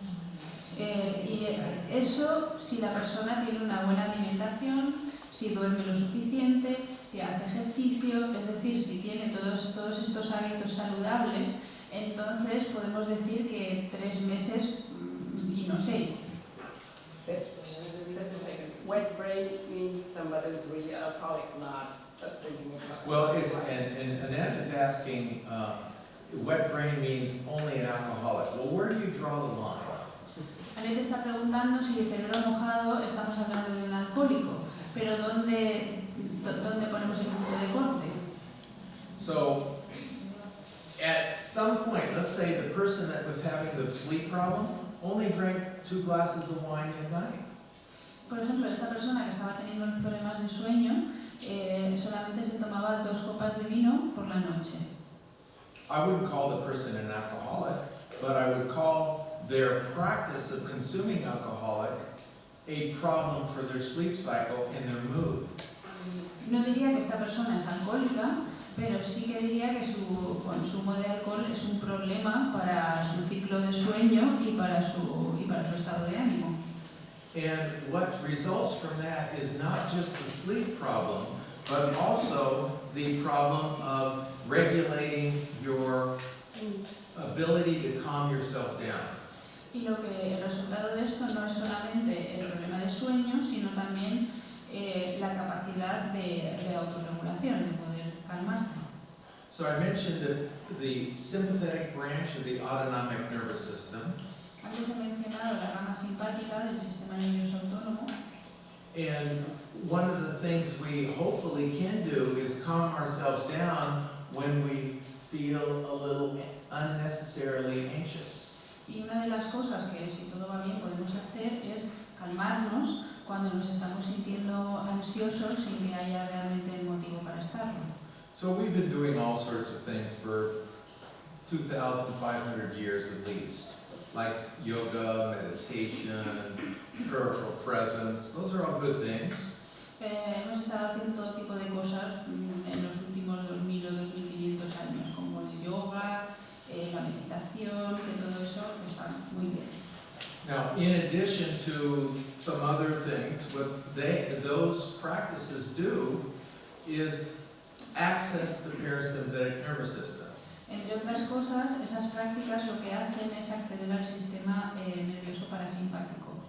And what alcohol and other things contribute to is a disruption of our access to our parasympathetic nervous system. Y lo que hace el alcohol y otras cosas también es crear una disrupción en la posibilidad de acceso al sistema nervioso parasimpático. But we can do all sorts of things to activate our parasympathetic nervous system, and one of them you might even regard as kind of funny, and that's pulling your Kegel muscle. Pero podemos hacer diversas cosas para activar el sistema nervioso parasimpático, y una de ellas os puede resultar un poco curiosa, que es activar los músculos de Kegel. And men have a Kegel muscle too. Que los hombres también los tienen. And so you could be giving a talk and pull your Kegel muscle for 30 seconds and turn on your parasympathetic nervous system. Por ejemplo, puedes estar dando una charla y al mismo tiempo apretar tus músculos de Kegel unos 30 segundos y activar tu sistema parasimpático. Nobody would even know that you're doing it. Y nadie sabría que lo estás haciendo. Now, breathing is another thing that we've been trying to do for quite some time in meditation and yoga and all that. And how many people have practiced yoga here? Yoga? La respiración es otra de las cosas que hemos estado haciendo durante mucho tiempo dentro del yoga, la meditación. ¿Cuánta gente de aquí hace yoga? So you notice how they always ask you to pay close attention to your breath? ¿Os dais cuenta que siempre os piden que prestéis atención a vuestra respiración? And have you ever noticed that a lot of them would say, breathe out more than you can breathe in? Y normalmente una de las cosas que suelen decir es expira más de lo que inspiras. Anybody hear that before? ¿Alguien ha escuchado eso? And so when I was a young man hanging around with these people, I was always asking questions. Why? Y cuando yo era joven y estaba con toda esta gente, siempre hacía un montón de preguntas y preguntaba ¿por qué? And they said, well, it's so you can pull the kundalini up and move up to another higher chakra and eventually open up your third eye. Y me decían que es para poder subir el kundalini y moverme hacia otro chakra y al final poder abrir el tercer ojo.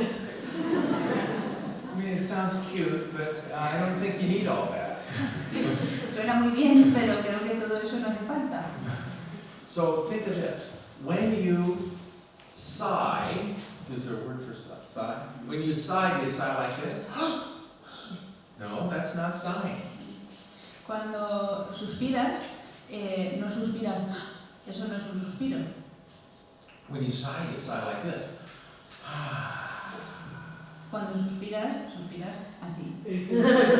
When you laugh like this. Cuando te ríes, no te ríes. No, that's gasping. That turns on your sympathetic branch. When you laugh like this. You're exhaling. Eso lo que haría es activar el simpático. En realidad, cuando te ríes soltando el aire. Y eso activa el parasimpático. So normal human existence is you're breathing, you go sympathetic, parasympathetic, just by your breathing. O sea que durante la vida normal vamos pasando del simpático al parasimpático, del simpático al parasimpático simplemente con la respiración. Unless you get really into what is called hyperventilation, and hyperventilation is part of a panic attack. A no ser que entres en hiperventilación y eso forma parte de un ataque de pánico. But I remember doing Kundalini yoga with some people, and they would do what they call the breath of fire. So you'd sit in a particular way and like that. Pero yo hubo una temporada que hacía Kundalini yoga y te pedían un tipo de respiración que era la respiración del fuego, que te sentabas de una determinada manera y respirabas de esta forma. And of course I would ask, well, what is that all about? Well, that's about pulling up that Kundalini, and you want to go there quick. We don't have much time. Y yo preguntaba, ¿y eso para qué es? Y me decían que es para esto del Kundalini y para que sea más rápido, porque no tenemos mucho tiempo. And of course you're going to have some weird thoughts when you hyperventilate. Y claro, cuando hiperventilas tienes pensamientos extraños. Because you upset the acid alkali base in your blood. Porque modificas el equilibrio del ácido y la alcalinidad en la sangre. So, let's just take this a step further. Has anybody seen the movie The King's Speech? ¿Alguien ha visto la película El discurso del rey? You have? Okay, very good. So, a woman named Jane came to my class, and she had a tendency to talk very rapidly. Una mujer que se llamaba Jane vino a mi clase y ella tenía la tendencia de hablar muy deprisa. And she talked so rapidly she could hardly breathe while she was talking, and then her thoughts started to race. Y hablaba tan deprisa que casi no podía coger aire y entonces sus pensamientos empezaban a acelerarse mucho. And so we, in the class, discussed this breathing issue that we just talked about. Y en la clase estábamos hablando de la historia esta de la respiración que estamos diciendo ahora. And she was actually making some progress. Y ella estaba progresando, estaba mejorando. But I thought that I really needed to provide her with some reality test outside the group. Pero pensé que realmente ella necesitaba alguna prueba de realidad fuera del grupo. So I told her to see The King's Speech. Así que le dije que fuera a ver esa película, El discurso del rey. Now, if you remember, everything in the entire movie was building up for the king's speech. Si recordáis, todo lo que pasa en la película es como la preparación para ese discurso.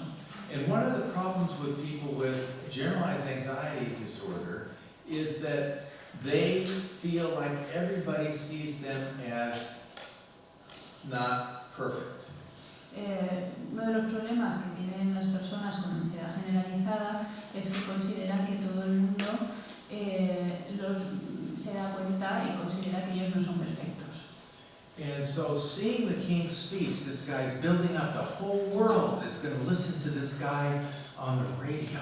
The king talk about why we ought to go to war against Nazi Germany. Y esta película todo va dirigido a que este hombre va a hablar a todo el mundo para explicar por qué el país tiene que entrar en guerra para luchar contra la Alemania nazi. And she's just this person that hardly anybody, she encounters a few people in her life and that's it. Y ella es una persona que que conoce a unas cuantas personas y ya está, no es que haga discursos internacionales. So this is an effort to normalize beyond normalization. Es un intento de normalizar más allá de lo normal. So let me explain what I mean by normalize. I think our clients deserve for us to not use technical terms that pathologize their experience. Os voy a decir a lo que me refiero con normalizar. Creo que nuestros clientes se merecen que no utilicemos terminología técnica que patologice. So by bringing it down to earth and explaining how some things are experienced by a whole range of people and we are all human and all you need to do is get in better control of your humanness. Entonces, si explicamos las cosas de un modo sencillo y que son procesos que le pasa a mucha gente, que simplemente que todos somos humanos y lo único que tenemos que hacer es controlar un poco más nuestra humanidad. So she learned in that movie that not only the king had all these people looking at her and she had hardly anybody looking at her. Entonces ella cuando vio esta película vio que el rey tenía toda esta gente que se estaba fijando en él y ella no tenía realmente tanta gente que estuviese She fijando. went, oh, geez, if he could do it, I can do it. Y se quedó un poco de, bueno, pues si él puede, pues yo también podré. And what the last scene of that movie played was Jeffrey Rush played the speech therapist, right? En la última escena de la película, ¿os acordáis de Jeffrey Rush, que es el que hacía del logopeda? And Colin Firth was the king, and the king was standing in front of a microphone looking at Jeffrey Rush.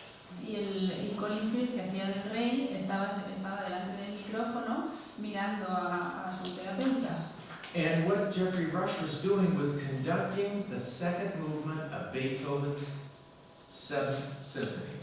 Y lo que estaba haciendo el terapeuta es dirigir el segundo movimiento de la séptima sinfonía de Beethoven. And how did it go? Dun, dun, dun, dun, dun, dun, dun, dun, dun, dun. And the whole idea there was pay attention to tempo with your pronunciation. Y la idea de eso era presta atención al tempo y para la pronunciación. And Jeffrey Rush was there to anchor her in this tempo. Y Jeffrey Rush estaba, lo que hacía era anclarle en el tempo. Did you plug this in? Yeah, before it transfers. Oh, okay. Just thinking that might be hard. Oh, yeah, that's a good idea. Okay. So let's also talk about the cognitive aspects to a person with generalized anxiety disorder. Vamos a hablar también de los aspectos cognitivos en una persona con ansiedad generalizada. And these are very important because this frames our experience, and the CBT people were partly right about it. Esto es muy importante porque enmarca la experiencia y la gente cognitivo-conductual en parte tenía razón con eso. And they've been able, since the 1960s, to identify certain cognitive sets that set up an anxiety-like response. Y ellos fueron capaces desde los años 60 de identificar una serie de planteamientos cognitivos que podían desencadenar síntomas ansiosos. It has a lot to do with attention, what you attend to, and partly driven by your amygdala. Tiene mucho que ver con la atención, con aquello a lo que prestas atención y en parte está dirigido por la amígdala. And so people have some very strange beliefs about what worrying is all about. La gente tiene a veces unas ideas muy extrañas sobre el worry, sobre la preocupación. And worrying is actually a stronger driver for generalized anxiety disorder than our inability to calm ourselves down. Y realmente resulta que la preocupación fomenta más la ansiedad generalizada que la incapacidad que podamos tener de calmarnos. So they might even think that I worry to get myself through the day, to make sure that nothing bad is going to happen. La gente llega a pensar incluso que preocuparse les ayuda a pasar el día, a evitar que pase algo malo. On the other hand, they say, I can't stop worrying, it's driving me crazy. Y luego por otra parte dicen, no puedo dejar de preocuparme, me estoy volviendo loco. So what we need to do is interrupt the worry loop. Lo que tenemos que hacer es interrumpir el bucle de la preocupación. Because it's on and it keeps on going on. The more you worry, the more likely to worry again. Porque se alimenta a sí mismo. Cuanto más te preocupas, más probabilidad tienes de preocuparte. So you could say this is the worry loop, and this is what we need to do to interrupt the worry loop, and I'll explain. Entonces podríamos decir que la diapositiva anterior es el bucle de la preocupación y en esta está lo que tenemos que hacer para interrumpirlo, que es lo que voy a explicar. So do you all know Viktor Frankl at all? ¿Todos conocéis a Viktor Frankl? Viktor Frankl was ahead of his time in many, many ways. En muchos sentidos, Viktor Frankl estaba adelantado a su tiempo. He preceded the cognitive behavioral therapists with some pretty hard to understand concepts. Precedió a los cognitivo-conductuales con algunos conceptos bastante complicados de entender. And one of them was paradoxical intention. Y uno de ellos era la intención paradójica. And doing the opposite of what you think that is best for you. Que es hacer lo contrario de lo que crees que es lo mejor que debes hacer. And so some of those might be showing yourself as imperfect. Y algunos de ellos te pueden hacer parecer imperfecto. But the irony here is you cannot be human and be perfect. Pero la ironía está en que no puedes ser humano y ser perfecto. It's a ridiculous attempt. Es un intento ridículo. So really what we need to do is embrace our imperfections. Lo que tenemos que hacer es aceptar, abrazar nuestras imperfecciones. If they're causing us problems or causing other people's problems, then of course we try to change them. Other than that, it makes life interesting. Si nos causan problemas o causan problemas a otras personas, pues bueno, pues intentaremos cambiarlos, pero aparte de eso, hacen que la vida sea interesante. So let's take a look at what has happened over the last 15, 20 years in the new clubs of psychotherapy. Entonces vamos a ver qué es lo que ha pasado en los últimos 15-20 años en los nuevos clubs de psicoterapia. So the old CBT model, which was dominant for between the late 1970s until early 1990s. El modelo cognitivo-conductual antiguo, que era el que fue dominante desde los finales de los 70 hasta los 90 más o menos, They started to lose favor to some degree because of some other developments. empezaron a perder popularidad hasta cierto punto por otros desarrollos nuevos que se estaban produciendo. And many of these new developments were an embrace of a different cognitive model, partly related to Buddhism. Y algunos de estos desarrollos nuevos se relacionaban con un modelo cognitivo distinto relacionado en parte con el budismo. So, have you heard of DBT, dialectical behavioral therapy? ¿Habéis oído hablar de la terapia dialéctico-conductual? Used by Marsha Linehan with people that are slashers and cutters. Que utiliza Marsha Linehan con la gente que se corta y se lesiona. Have you heard of acceptance commitment therapy? ¿Habéis oído hablar de la terapia de aceptación y compromiso? And some other ones like mindfulness-based CBT and some other ones. Y algunas más, como por ejemplo la terapia cognitivo-conductual basada en mindfulness y otras similares. I call them all the metacognitive models. Yo los llamo los modelos metacognitivos. And interestingly, Stephen Hayes, who's the guru of the ACT therapy, acceptance commitment therapy, and Marsha Linehan from DBT, they were behaviorists who became Buddhists. Y curiosamente, Stephen Hayes, que es el de la aceptación y compromiso, y Marsha Linehan, eran conductistas que se convirtieron en budistas, se hicieron budistas. And they offered a fresh look, but not necessarily new, but it's a fresh look. Y nos ofrecieron una perspectiva fresca, no necesariamente nueva, pero sí fresca. And so let's take the old CBT model, where if you have a bad thought, you need to correct the cognitive imperfection. Entonces, si nos fijamos en el modelo cognitivo antiguo, si tienes un mal pensamiento, tienes que corregir esa imperfección. So on the metacognitive model, what you don't do is change the thought. You change the relationship that you have with the thought. Y en el modelo metacognitivo lo que haces no es cambiar el pensamiento, sino cambiar la relación que tienes con ese pensamiento. So if I have an anxious thought, from the CBT model, I might say, oh boy, that's not very rational.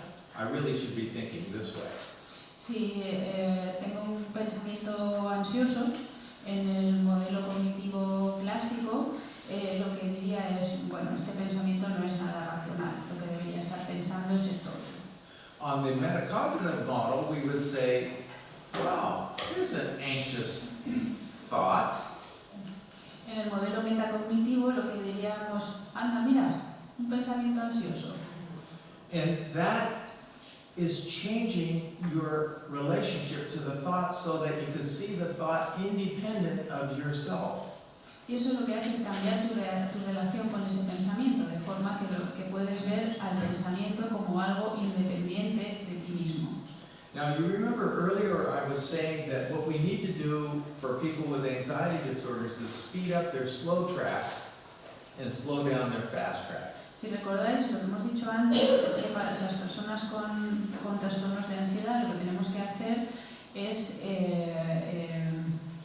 espabilar su vía lenta y ralentizar un poco la vía rápida.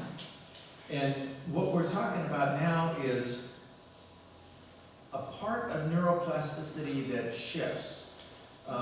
So cells that fire out of sync lose their link.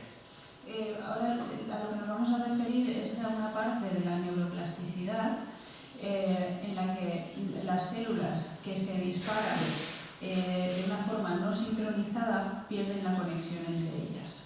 If you find the anxious thoughts even somewhat humorous, then you can distance yourself from it, building up a more proficient slow track.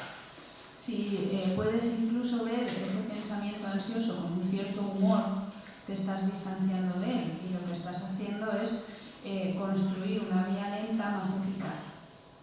So let's take this a step further and offer a mnemonic that I don't know if it's going to work in Spanish, but there are 4 elements that you've got to remember with a person with generalized anxiety disorder. One is, okay, we're not going to throw out relaxation, we're still going to do it, it just didn't solve the whole problem. Esta es una diapositiva con una especie de regla mnemotécnica que no encaja del todo en castellano porque las siglas no serían iguales. Pero bueno, empezaríamos porque las técnicas de relajación que hemos estado usando siempre, no nos vamos a deshacer de ellas, simplemente tener en cuenta que no solucionan el problema entero. And then we offer exposure, and exposure to what is the question? Y luego el siguiente paso es ofrecer exposición. La pregunta es, ¿exposición a qué? What I didn't explain as much as I should was one of the problems with generalized anxiety disorder is the intolerance to ambiguity. Una de las cosas que no he explicado lo suficiente, que no he explicado en relación a la ansiedad generalizada, es que un factor muy importante es la intolerancia a la ambigüedad. And so, what people with generalized anxiety disorder do with their uncertainty is create reasons why things are uncertain and they can't stop themselves. Lo que hacen las personas con ansiedad generalizada es, ante la incertidumbre, lo que intentan es crear motivos de por qué existe esa incertidumbre y se meten en un bucle que no pueden parar. So there's a CBT technique called the worry out. How many people have heard of that? Hay una técnica cognitivo-conductual que es la hora de preocuparse. ¿La conocéis? Sí. Okay, so for those of you that don't know what it is, I'll explain it and then I'm going to say how it's limited. Para los que no lo conozcáis, lo voy a explicar y luego voy a decir cuáles son las limitaciones. So throughout the day, you would write down all the worries that you encounter.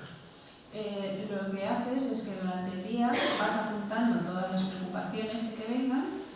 And during the evening, you set aside 1 hour to take out all the worries that you write down. Like, you write down, big fault line underneath Valencia, earthquake coming. Y lo que haces luego por la tarde es coger el papel donde has apuntado todas esas preocupaciones, como por ejemplo hay una línea, una placa tectónica debajo de Valencia, va a haber un terremoto. Big volcano gonna erupt that we didn't even know was gonna be here. Va a haber una erupción de un volcán enorme que ni siquiera sabíamos que existía. Donald Trump, elected president of the United States. Donald Trump es elegido presidente de los Estados Unidos. Then during the hour, at night, you open up these worries, and what the CBT people have often found is when you spend that hour going over the worries, what do they usually do? Y entonces lo que tienes que hacer es coger toda esa lista de preocupaciones y durante 1 hora estar con ellas. ¿Y qué es lo que han visto los cognitivo-conductuales? ¿Qué es lo que ocurre normalmente? They usually, about 10 minutes into the hour, they go, I'm going to go check my email. I think I'll go call my sister. Normalmente cuando llevan 10 minutos con las preocupaciones dicen, bueno, voy a mirar el email. I'll get back to this later. That don't seem to be bothering me right now. Ahora mismo parece que no me preocupa tanto, ya lo miraré después. So they lose this valuable opportunity to get what? Tolerant of ambiguity. Entonces lo que ocurre es que pierden una oportunidad muy valiosa que es empezar a tolerar la ambigüedad.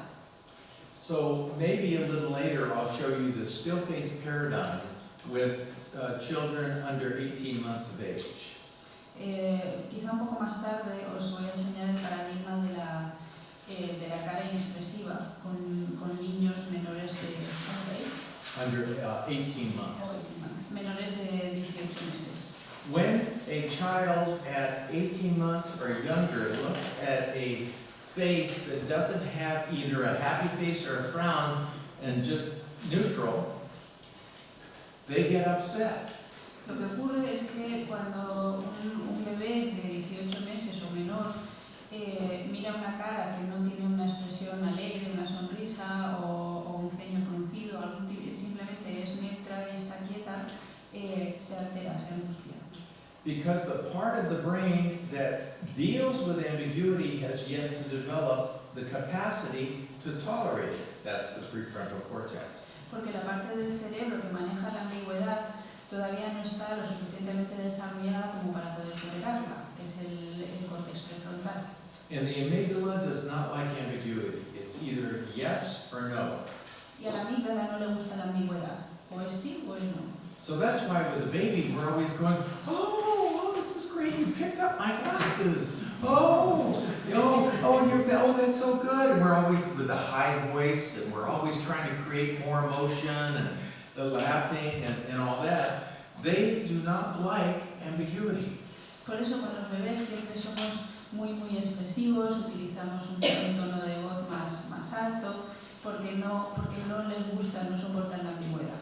So what we've got to do for the people with the generalized anxiety disorder who cannot handle ambiguity, entonces lo que tenemos que hacer con las personas con ansiedad generalizada que no pueden manejar la ambigüedad is to grow the part of the brain that can tolerate ambiguity. es hacer que crezca la parte del cerebro que tolera la ambigüedad. So during the worry hour, you've got to tell them, don't solve any of these worries. Just look at each and every one of these worries and say to yourself, maybe not going to happen, but it's possible. Maybe not going to happen, but it's possible. And your job is to get bored for 1 hour. Lo que les decimos es, coge todas esas preocupaciones, pero no intentes resolverlas. Léelas y en cada una dices, puede que no pase, pero puede que sí. Y así con todas ellas. La idea es que te aburras durante 1 hora. So they might say, but after about a half hour, I think I've had enough. No, the goal is boredom. The goal is boredom. Pero entonces lo que dirán de que más o menos después de media hora que ya tienen bastante. Y les decimos que no, que la meta es el aburrimiento. Lo que estamos buscando es el aburrimiento. So that's the second step here, exposure. And the other part of it is acceptance. Acceptance that the world is imperfect and you never know for sure what's going to happen. Por tanto, hemos dicho que ese segundo paso es la exposición y luego viene la aceptación, que tiene que ver con aceptar que el mundo es imperfecto y que nunca vas a saber las cosas con seguridad. And then the L is labeling. So when you have an anxious thought, you do what I was describing earlier. You call it an anxious thought. Y la L, que en castellano sería una E, es etiquetar. Etiquetar el pensamiento, que es lo que he dicho antes, cuando tienes un pensamiento ansioso, lo etiquetas como esto es un pensamiento ansioso. So Deborah came to my anxiety group, and we hadn't dealt with this worry hour for maybe about 6 months. I don't do it that often. Entonces, esta clienta, Débora, vino a mi grupo y hacía ya como unos 6 meses que no habíamos hablado de la hora de preocuparse, porque tampoco lo hago muy a menudo. So I explained what I wanted them to do. Sometime during the week, and when they came back the following week, we were going to see what resulted from the worry hour. Entonces les expliqué lo que tenían que hacer, que tenían que hacerlo varias veces en esa semana y la semana siguiente cuando volviesen pues íbamos a ver qué es lo que había ocurrido en esa hora de preocupación.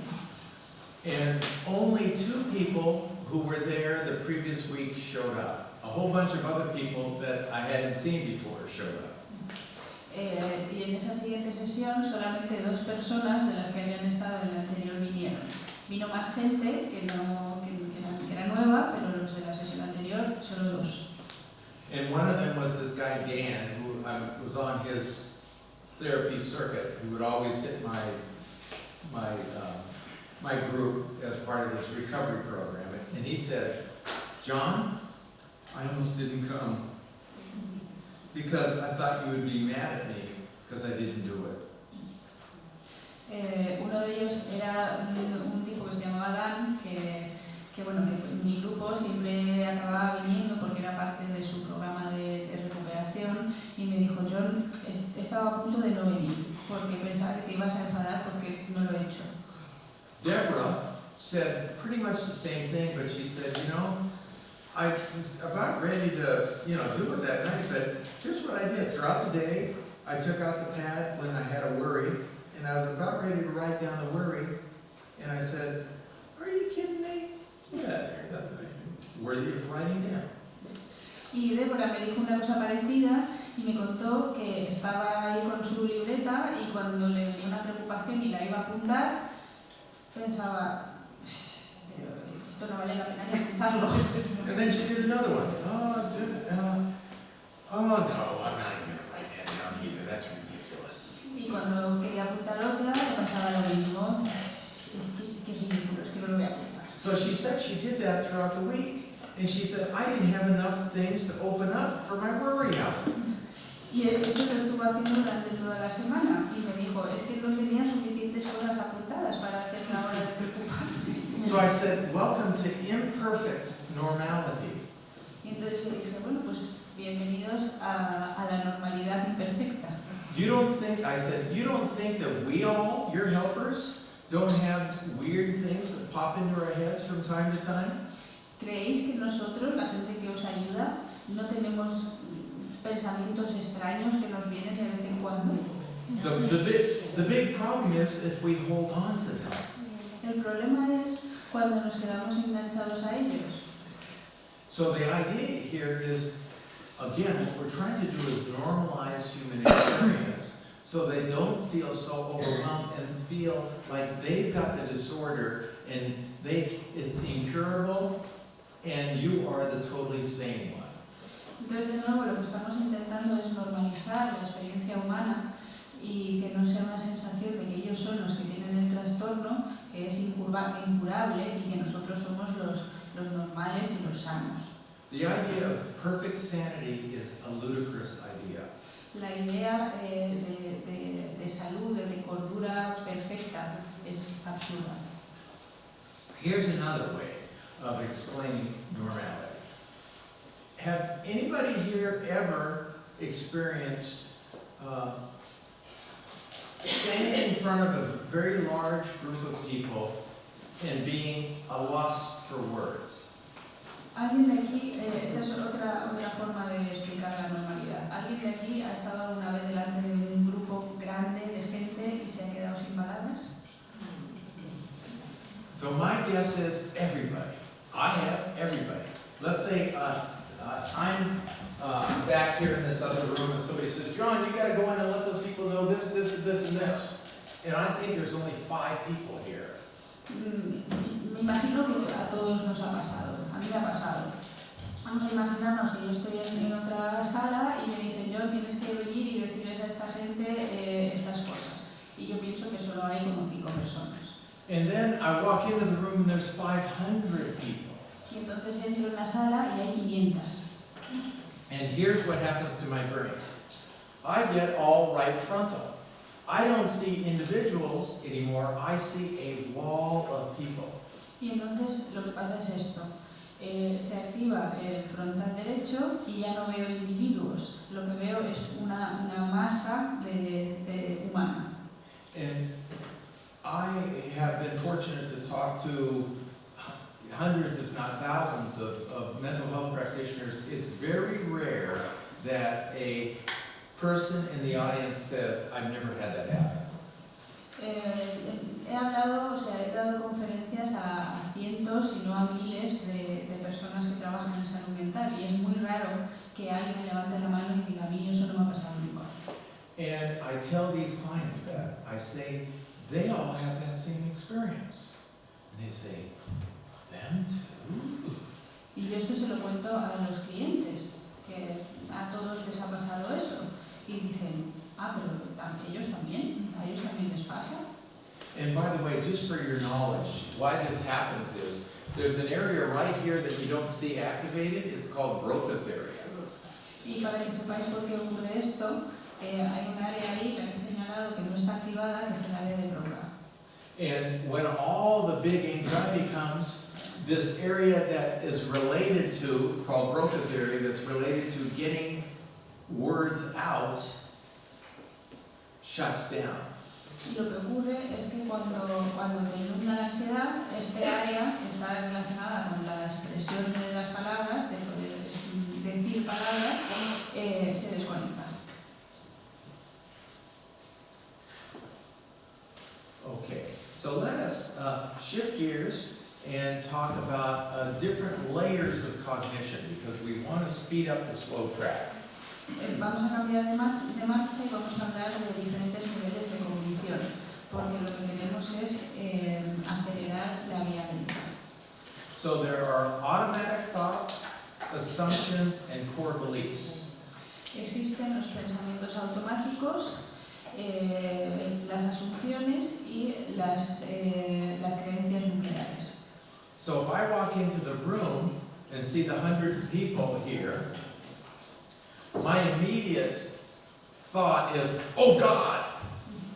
Entonces, si yo entro en la sala y veo a las 100 personas, mi pensamiento inmediato es, ¡ay Dios! Now, what that is the right frontal, huge picture of an overwhelming mass of people. Esa es mi frontal derecho, que lo que hace es ver una inmensa masa de personas. What we don't want to be doing is shifting to the left side only to come back to the right side. Lo que no queremos es pasarnos al izquierdo para después volver enseguida al derecho. Because each one of these steps, we actually are going to be trying to balance out the activity of the two hemispheres to make the cognitions more left. Porque lo que vamos a hacer es con cada uno de los pasos equilibrar más los dos hemisferios para que poco a poco los pensamientos sean más del lado izquierdo. So if you go to the extreme left, you're going to be right back to the extreme right. Si nos vamos a la izquierda extrema, inmediatamente vamos a volver a la derecha extrema. What you want to do is step over mildly into the left. Lo que tenemos que hacer es acercarnos poco a poco a la izquierda. So instead of saying, oh boy, or oh God, you've got to say something that's in between, because there's more of a sustainability inside there. Entonces, en lugar de decir, oh Dios mío, o ay madre, tenemos que decir algo un poco que sea menos intenso. So, how many people work with chronic pain patients? ¿Cuántos trabajáis con pacientes con dolor crónico? Anybody work with chronic pain patients? One person back there. So two. So right now in the system of hospitals that I oversaw, we have chronic pain programs in every one of the hospitals. It's outpatient. En la red de hospitales que yo supervisaba, tenemos programas para el dolor crónico, programas ambulatorios en todos ellos. Nobody tries to help the client get pain out of their minds. Y nadie intenta que los clientes se saquen el dolor de la mente. Because it didn't work. We learned that by the late 1970s. And John Kabat-Zinn was actually one of the people that helped us shift gears. Porque eso no funciona. Y John Kabat-Zinn, o sea, esto lo aprendimos en los 70, y John Kabat-Zinn fue uno de los que ayudó a cambiar la perspectiva de esto. So when you have pain, you don't go, I don't have the pain, because you're immediately going to have the pain. It's either 0 or 10. Porque cuando tienes un dolor, no dices, no tengo ningún dolor, porque inmediatamente vas a sentir el dolor. Es 0 o 10. So the idea is to watch the pain. La idea, por tanto, es observar el dolor, to embrace the pain. aceptar el dolor. And the same with anxiety. Y lo mismo con la ansiedad. And I mentioned earlier Stephen Hayes, the leader of the ACT group. Antes he mencionado a Stephen Hayes, el de la aceptación y compromiso. He likes to say that he had panic disorder back in 1980, and he was a college professor. A él le gusta contar que tenía un trastorno de pánico allá por los 80 y era profesor de universidad. He had to go give a lecture to 250 kids. Tenía que ir a dar una clase a 250 chavales. So he went out and gave the lecture even though he was having a panic attack. Entonces dio la clase, aunque estaba teniendo un ataque de pánico. So in other words, he said, okay, I can have panic symptoms, but it was more important for me to give the lecture. Entonces era como, vale, pues tengo los síntomas de pánico, pero es más importante para mí el dar la clase. So this is a long-winded way of saying that if you acknowledge that you have some anxiety, the anxiety will actually lessen. Es una manera muy larga de decir que si reconoces que tienes algo de ansiedad, lo que ocurre es que disminuye esa ansiedad. So one other part of this is anger management, to get across this idea. How many people work with anger management problems? Otra forma de transmitir esta idea es pensando en el manejo de la ira. What is the number one thing you learn with anger management problems? ¿Qué es lo primero que se aprende cuando trabajamos con la ira, con la rabia? The first thing, it's usually time out, count to 3. It's allowing your slow track to catch up to your fast track. Normalmente es el tiempo fuera, contar hasta 3, que lo que hace es permitir que la vía lenta se ponga al nivel de la rápida. So really what we're talking about here is the ability of this fast track automatic thought to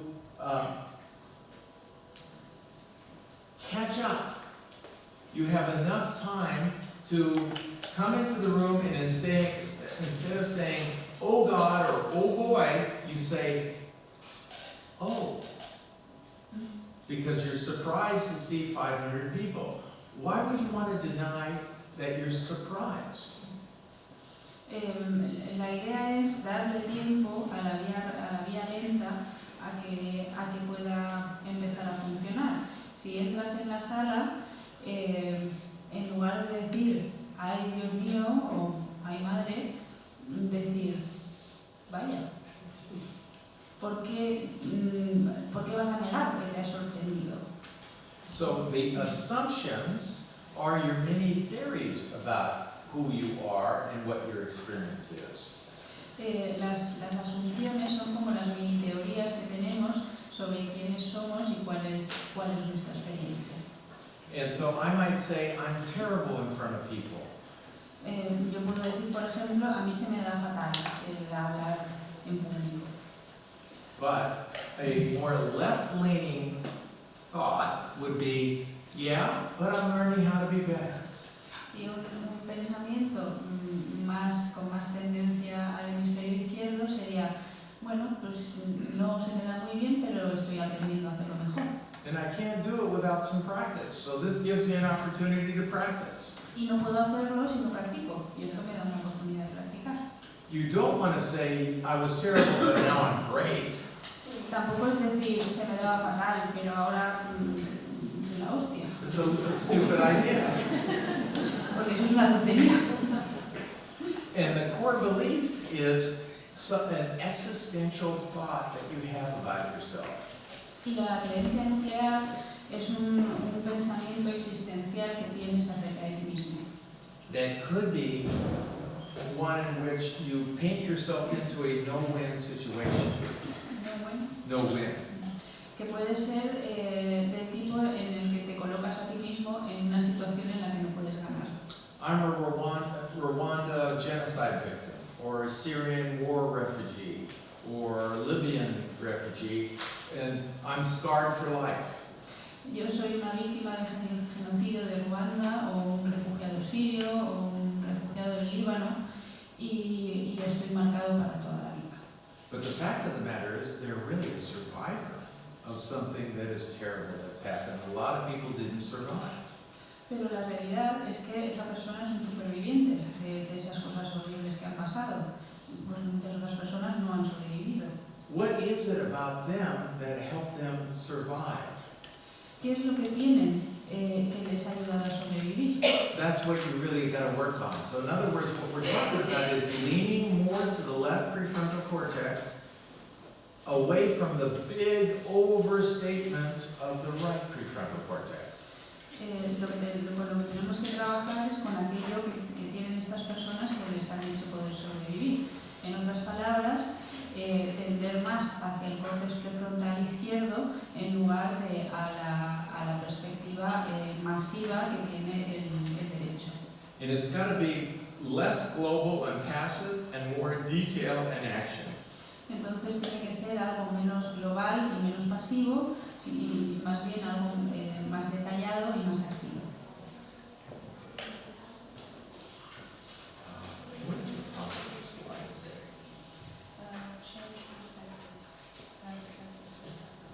What was the last one?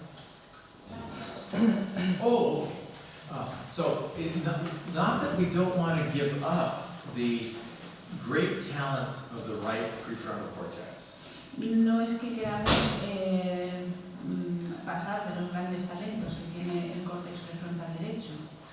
And some of those talents include a sense of humor. Algunos de esos talentos, de esas capacidades, incluyen el sentido del humor. Remember I said last night, for the people that were here last night, that if you get your right prefrontal cortex knocked out, you lose your sense of humor. Recordáis que ayer por la noche dijimos que si se te fastidia el córtex prefrontal derecho, pierdes el sentido del humor. And if you can have a sense of humor about yourself and about the situation, you are so much beyond those people. Y si eres capaz de tener sentido del humor sobre ti mismo y sobre la situación, entonces estás por delante de muchísima gente. And in fact, people that cannot laugh at themselves have a pretty sad world to live in. De hecho, la gente que no es capaz de reírse de sí misma vive en un mundo bastante triste. But you can't just say, do that. They're going to be upset about you. You say, hey, why don't you do this? It's kind of funny. They're going to go, don't you realize I have a problem here? Pero no puedes simplemente decirles eso, ¿no? Pues decirles, vaya, pues que en el fondo tiene un poco de gracia, ¿no? Porque te van a decir, pero vamos a ver, pero no te das cuenta que yo lo que tengo es un problema. So you've got to model it in the session. So any opportunity that you can slightly laugh at yourself or show that you're imperfect is a gift to the client. Entonces lo que tienes que hacer es intentar modelarlo durante la sesión. Es decir, cualquier oportunidad que tengas de reírte un poco de ti mismo o de mostrarle al cliente tu propia imperfección, utilizarla. So, for example, oh darn, I messed up your mother's name again. Darn, I'm so bad with names. Por ejemplo, vaya, ya me he equivocado otra vez con el nombre de tu madre, es que los nombres se me dan fatal. You've got to show yourself as a person that doesn't take yourself too seriously.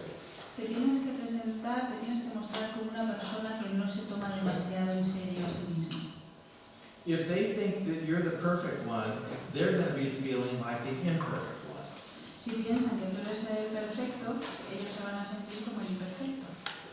So another part of this is distancing yourself from it. And so how would I feel about this situation 1 year from now if I grow in the way that I hope I grow?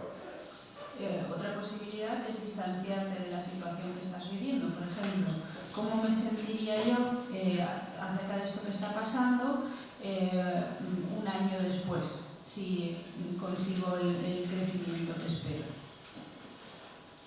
Okay, so let us understand that exposure and avoidance are two of the main themes of dealing with anxiety. Exposure actually helps decrease anxiety. Avoidance makes anxiety worse. La exposición y la evitación son los dos puntos más importantes en relación a la ansiedad. La exposición disminuye la ansiedad y la evitación la aumenta. And that has a lot to do with the right prefrontal cortex, as we were talking about before. Y esto tiene mucho que ver con el córtex prefrontal derecho, como hemos hablado antes. What does the top of that say? Oh, okay. I just got a prompt. So how many people know about motivational interviewing? ¿Cuántos de aquí conocéis la entrevista motivacional? Okay, so motivational interviewing was developed by Bill Miller, who was a Rogerian. He was a follower of Carl Rogers. La entrevista motivacional fue desarrollada por Miller, que era un rogeriano, un seguidor de Carl Rogers.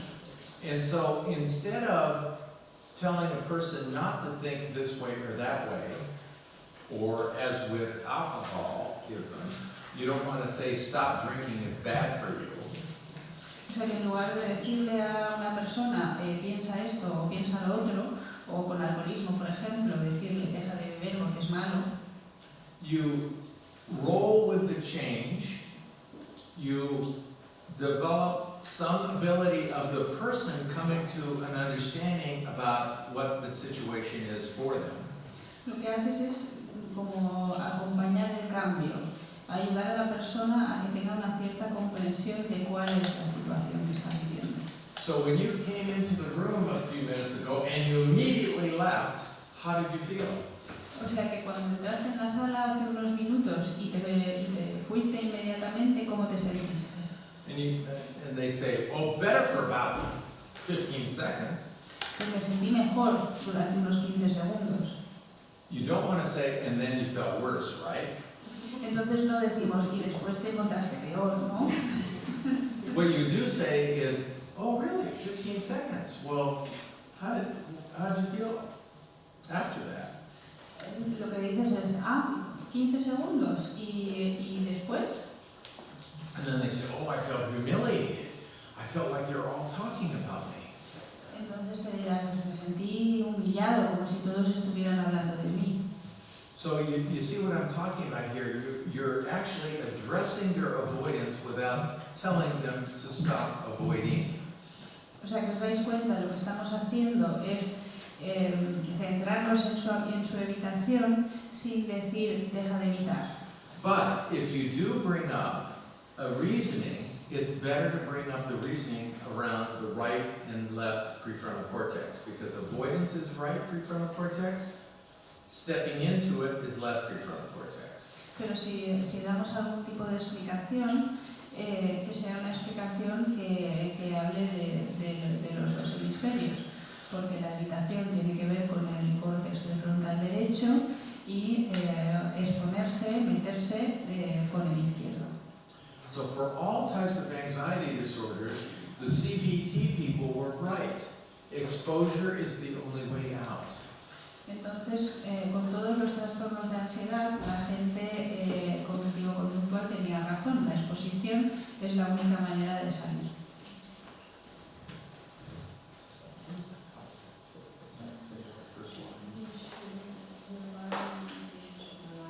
Oh, okay. So one thing about panic disorder Una cosa sobre el trastorno de pánico is that when you think it is caused by something other than what it's caused by, you'll have more panic attacks. es que si piensas que la causa es diferente a la causa real, vas a tener más ataques de pánico. And usually people that have a panic disorder think that they have some bad gene or some mental disability that makes them immediately flip into a panic attack. Muchas veces las personas con trastorno de pánico piensan que tienen algún problema genético o algún trastorno cerebral que hace que inmediatamente entren en un ataque de pánico. And in fact, some people with panic disorder don't even go up the stairway for fear of having their heart beat too fast.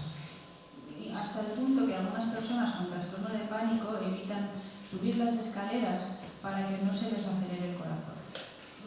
So, what is the solution for panic disorder? ¿Cuál es la solución para el trastorno de pánico? Relaxation won't do it. La relajación no va a ser suficiente. If it's the intolerance to their own body sensations, then simply working on the relaxation paradigm doesn't get you to the heart of the problem. Si lo que hay es una intolerancia a las propias sensaciones corporales, entonces trabajar solamente la relajación no te va a llevar a la esencia del problema. So the solution really is to actually bring on the very sensations that they most fear. La solución, por tanto, es producir esas mismas sensaciones a las que temen.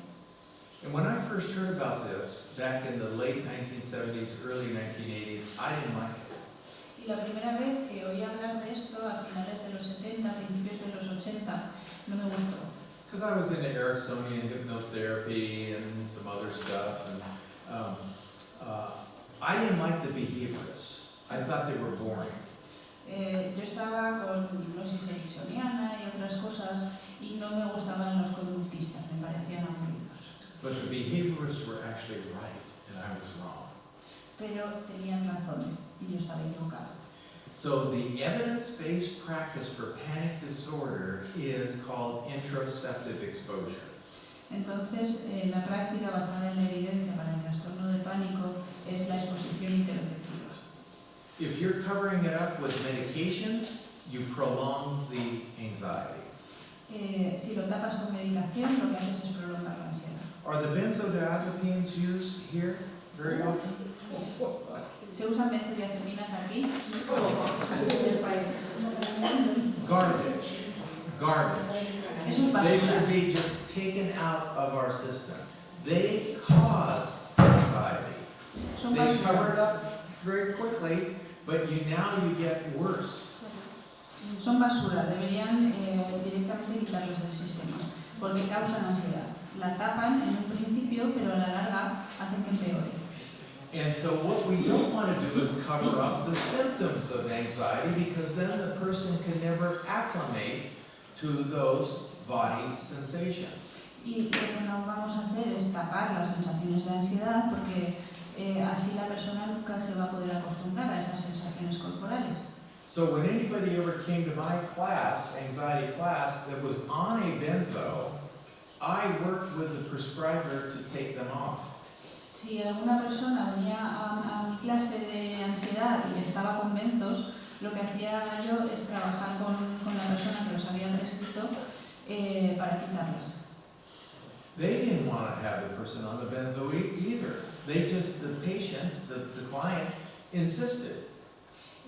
Normalmente ellos tampoco querían que esa persona tomase benzos, pero el cliente insistía. And it wasn't until after I got the person off the benzo that I could actually do some work with them. Y hasta que la persona no había dejado la benzo, no realmente a partir de ese momento es cuando podía empezar a trabajar. So what is the solution? Called interoceptive exposure, bringing on the same sensations that they most fear. Entonces, ¿cuál es la solución? La exposición interoceptiva, que consiste en provocar precisamente las sensaciones a las que temen. So if they fear having their heart beat faster, we get their heart beating faster. Si tienen miedo a que su corazón vaya deprisa, hacemos que su corazón se acelere. If they fear getting dizzy, we get them dizzy. Si tienen miedo a marearse, pues los mareamos. In a controlled situation where we can say, you can learn to tolerate these sensations. En una situación controlada en la que les decimos que pueden aprender a tolerar estas sensaciones. This is just your body. We would hope that your heart would beat faster when you go upstairs. That's because you need more blood throughout your whole body. Porque es simplemente tu cuerpo. Es bueno que tu corazón vaya más deprisa cuando subes las escaleras, porque es para bombear la sangre por el cuerpo. So the concept here is if you do anything other than interoceptive exposure with a person with a panic disorder, good luck, you got several years ahead of you before you have to do it anyway. Entonces, si haces cualquier cosa con una persona con trastorno de pánico que no sea exposición interoceptiva, pues nada, que tengas suerte porque tienes varios años por delante hasta que llegues al punto en el que de todas maneras vas a tener que hacerlo. And let me invite you to do something during the break that we're going to have that is probably the best interoceptive exposure that we have. Y os voy a invitar a que intentéis algo durante la pausa para comer, que probablemente es una de las exposiciones interoceptivas mejores que tenemos. You can get all the things that the Valium and the Ativan and the Klonopin and all that act like without destroying them by exercise. You can upregulate GABA, serotonin, and a bunch of other neurotransmitters just by exercising. Podemos conseguir todos esos efectos que produce el tranquimacin, el ribotril, el transilium, simplemente haciendo ejercicio. El ejercicio hace que aumente el GABA. And just to sum up, and we're going to take a break in just like a minute or two, what we need with panic attack is to get the slow track to speed up. That's why we spent so much time with that. Lo que buscamos con el trastorno de pánico es que la vía lenta se acelere un poco. And then also slow down the fast track through the interoceptive exposure. Y ralentizar la vía rápida a través de la exposición interoceptiva. So the body really must be embraced when you're dealing with panic here. And to beat panic, you need to help the person understand that nuisance body sensations are just that. They're just nuisances. Para poder superar el trastorno de pánico, tenemos que abrazar el cuerpo, digamos, y hacer que la persona comprenda que las sensaciones corporales desagradables no son nada más que eso, sensaciones corporales y que pueden ser desagradables. You need to expose yourself to those sensations. Tienes que exponerte a esas sensaciones.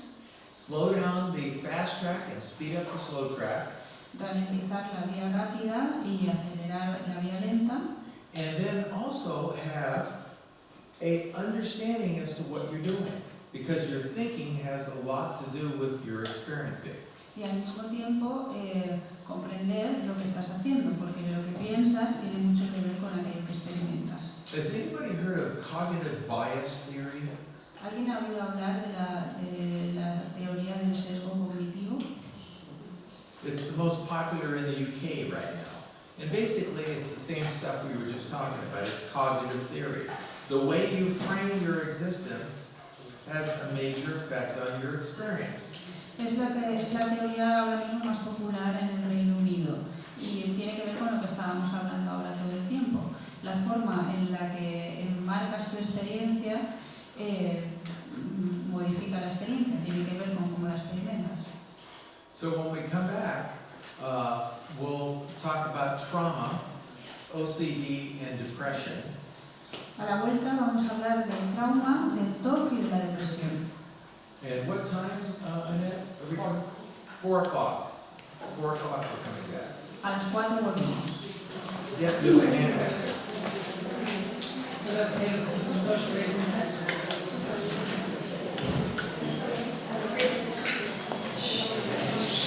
Hay una pregunta o dos muy interesantes para todos que los que no tienen que salir inmediatamente, ¿vale?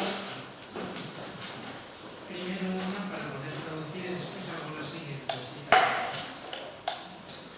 ¿Por qué ninguna terapia incluye el contacto con la naturaleza cuando se ha descubierto que eso es un elemento muy positivo para tratar esto que estamos hablando, aunque no sea definitivo?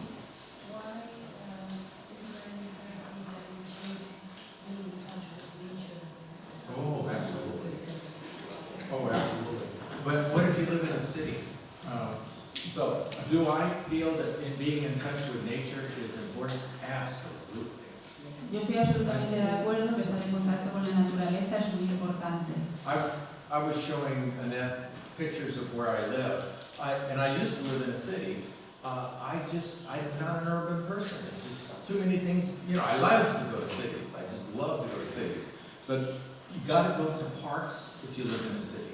You've gotta be out in nature. If it's nothing but noise and people moving around, it's anxiety provoking, and there have been multiple studies in terms of how long a person lives related to urban or more nature living. So I totally agree with you. Antes con Annette le estaba enseñando fotos de donde vivo yo, que vivo en el campo. Antes vivía en la ciudad y la verdad es que no soy una persona urbana. Me gusta mucho ir a la ciudad, pero pienso que además los estudios demuestran que es muy importante el contacto con la naturaleza. O sea que si vives en la ciudad, procura ir a los parques, porque si todo es ruido, movimiento, coches y personas, eso produce ansiedad. So totally agree. You had a second question, didn't you? ¿Otra pregunta? Segunda cuestión, ¿qué opina sobre las preocupaciones que desaparecen cuando aparece una nueva preocupación interna o externa?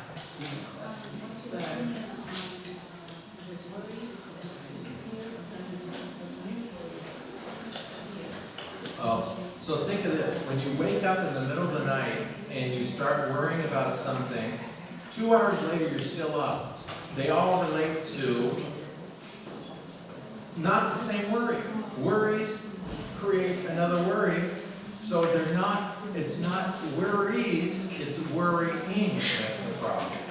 El problema no es la preocupación en sí, sino el hecho de preocuparse. Si tú te despiertas por la noche y te empiezas a preocupar por algo, 2 horas después aún estás despierto y te estás preocupando por otra cosa. Unas se van relacionando con otras, o sea que no es el contenido en sí de la preocupación, sino el hecho de preocuparse. So it's the process of worrying that's the problem. Worries themselves are irrelevant. El proceso de preocuparse es el problema. Las preocupaciones en sí son irrelevantes. Okay, great. Thank you for being here this morning, and I hope to see you in the afternoon. Gracias por estar